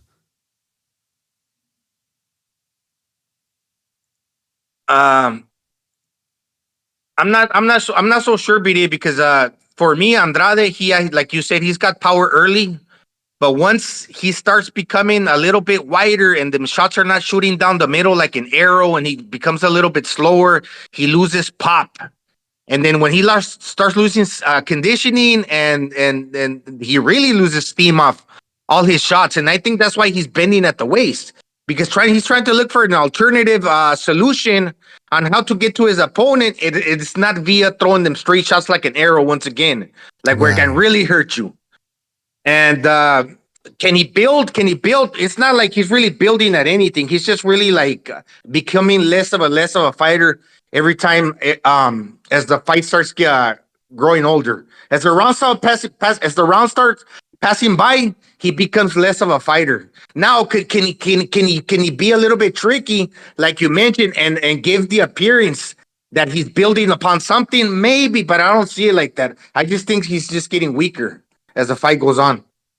You know what? You made a good point about the well, a lot of good points, but when you mentioned the fact that he changes levels because he's sort of trying to find an opening, I think that's indicative too of him being unsure of himself. He doesn't want to overcommit, because we know that the reason why a lot of guys fight in that ass style, the American slick style, where they want you to go to them so you can counter them, it's because they're afraid, or I wouldn't say afraid, but reticent of making the first move. And I think that's what happens with him. And like you said, especially early on when he's got the quick hands, he's feeling his oats in there. You know what I mean? Like he feels like he's the head rooster in charge. But once he starts slowing down, that confidence goes by the wayside a little bit, because now he's thinking, oh shit, he feels that he's slowing down, and he's even more reticent now to commit to that shot. And that's why we see him slapping with the shots, because it's easier to throw a slapping shot than to really fully commit with a nice straight hard shot that could get your ass countered, if that makes any sense. Yeah, BDA. And also, look, I'm an older dude. I like to train every now and then. I'm trying to be like consistent with that nowadays. Dipping down was not the same for me when I was 25. Now that I'm 45, and I know Andrade is not freaking 45, but bending down at the knees and coming up like that, it really gets you tired.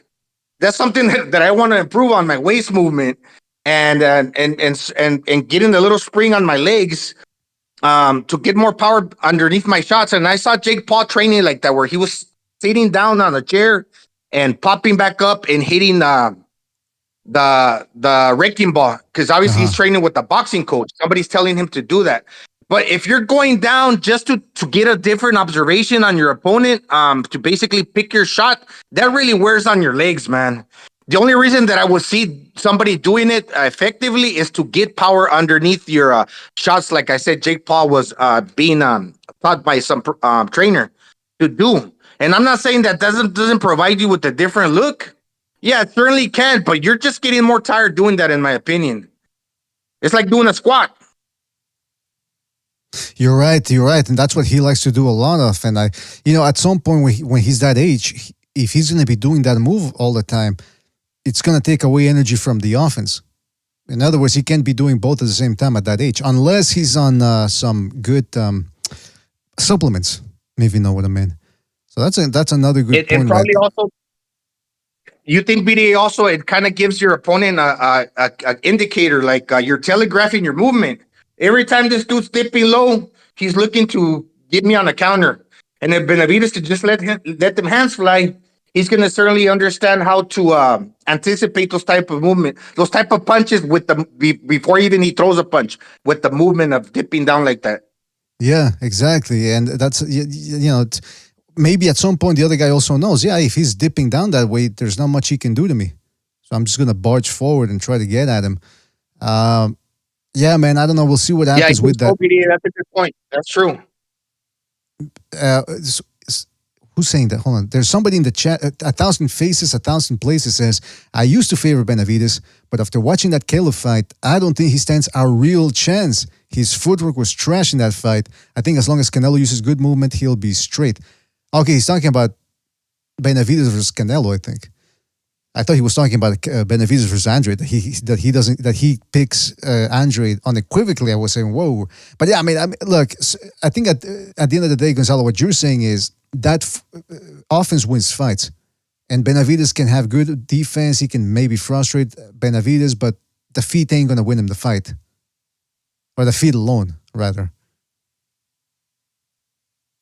So yeah. Yeah, I kind of agree, man. I'm, again, okay. One last question then: if Andrade was 25 as opposed to 35, do you think we'd be singing a different tune here, or? But that's the thing. He never tested himself early. It kind of shows a little bit that he was always kind of scared, and we really don't know his true character. I mean, because he was always protected. He never wanted to really like take the tough fights. Was he ducking because he didn't really like believe in his skills at the elite level? And I know he ran up through the weight classes, 54, 60, and 68. This actually could work out better for him because he's a big dude. But how old is he now, man? I don't know, man. Just there's a lot of questions surrounding him that people still, even until now, they're kind of wondering what is his true ability. You're right, man. You know what? I guess we'll have more to say. We'll see what happens. Maybe after the fight, we'll be singing Andrade's praises. But to your question, if you go back 10 years ago, when he was 25, he fought the usual suspects like Rudy Cisneros, Angel Hernandez, Freddy Hernandez. Then they matched him up on HBO against the undefeated Vanes Martiriosian. He's the guy that gave Martiriosian his first loss, although some people will say, yeah, he walked away with a split decision, but that was a very close fight. And then afterwards, Brian Rose, who never did anything later. Willie Nelson, whose highlight of his career was knocking out Harrison. He's the first guy to beat Harrison. Jack Colkey, split decision. And again, Jack Colkey ain't exactly Carlos Monzon in there. Atlantis Fox, another dude that's been through the ringer. Akabov, another guy that's been through the ringer. Sulensky, who at some point was looking good. To me, that's still his best win.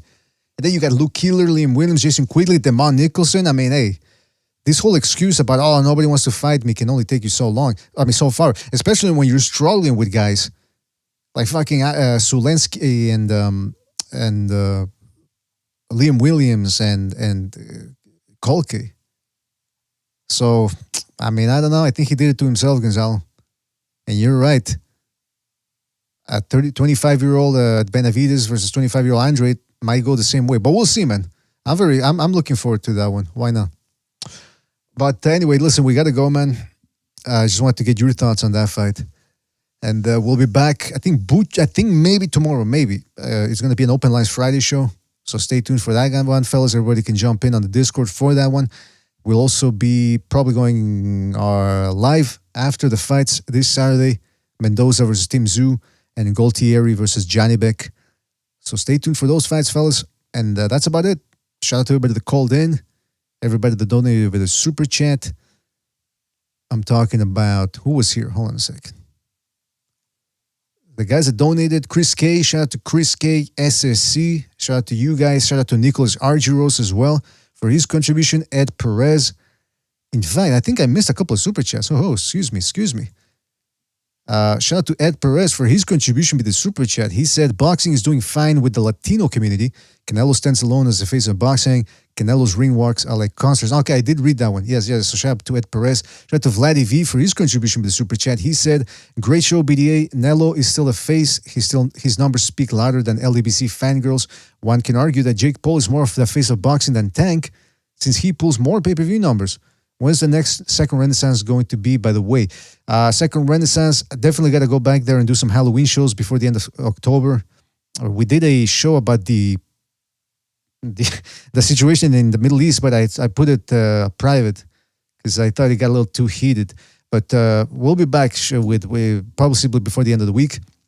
Shout out to Ed Perez for his contribution super chat. He says, Tank has been in 5 pay-per-views before Ryan, and he's never broken 200,000 pay-per-view buys. The numbers don't lie. Ryan's fans bought the fight. I would argue that both factions brought in some boxing fans. But yeah, and he didn't do 1.2 mil, by the way. People keep saying that that's what it did. If he did those numbers, I'm telling you, Showtime, the PBC, Espinosa, they would have been the first ones to talk about it. But instead, it was the usual suspects, Dan Raphael, Coppinger, and all those other writers that they use to siphon fake pay-per-view numbers. Because the Showtime and the PBC, literally, they cannot lie about them. Shout out to JVX88 for his contribution to Super Chat. He says, Canelo posted a video of him doing road. Okay, yeah, that one I did read. Shout out to him. Shout out to Gonzalo, says, peace, BDA, cool show. All right, Gonzalo, thank you for dropping by. And again, thank you to everybody that donated the Super Chat and everybody that called in and everybody that listened. I'm talking about Marcy D. Lobito was in there. Shout out to Gonzalo, Omar Sinclair, Sam Rando, Windy City, Mega Man, Eric G from H-Town, Mars, Porco, Knockout Ned, I Am Your Leader. Shout out to I Am Your Leader, Evan Deere, Edward Morris, Dante Merlo, Action Jackson was in there as well. RVM, I Am Your Leader, Hurricane Hank. If I forgot anybody, fellas, because we gotta go. But shout out to you, fellas. Thank you for joining the show. Thanks again. We'll catch you in the next one, fellas. Take it easy. Thanks for watching.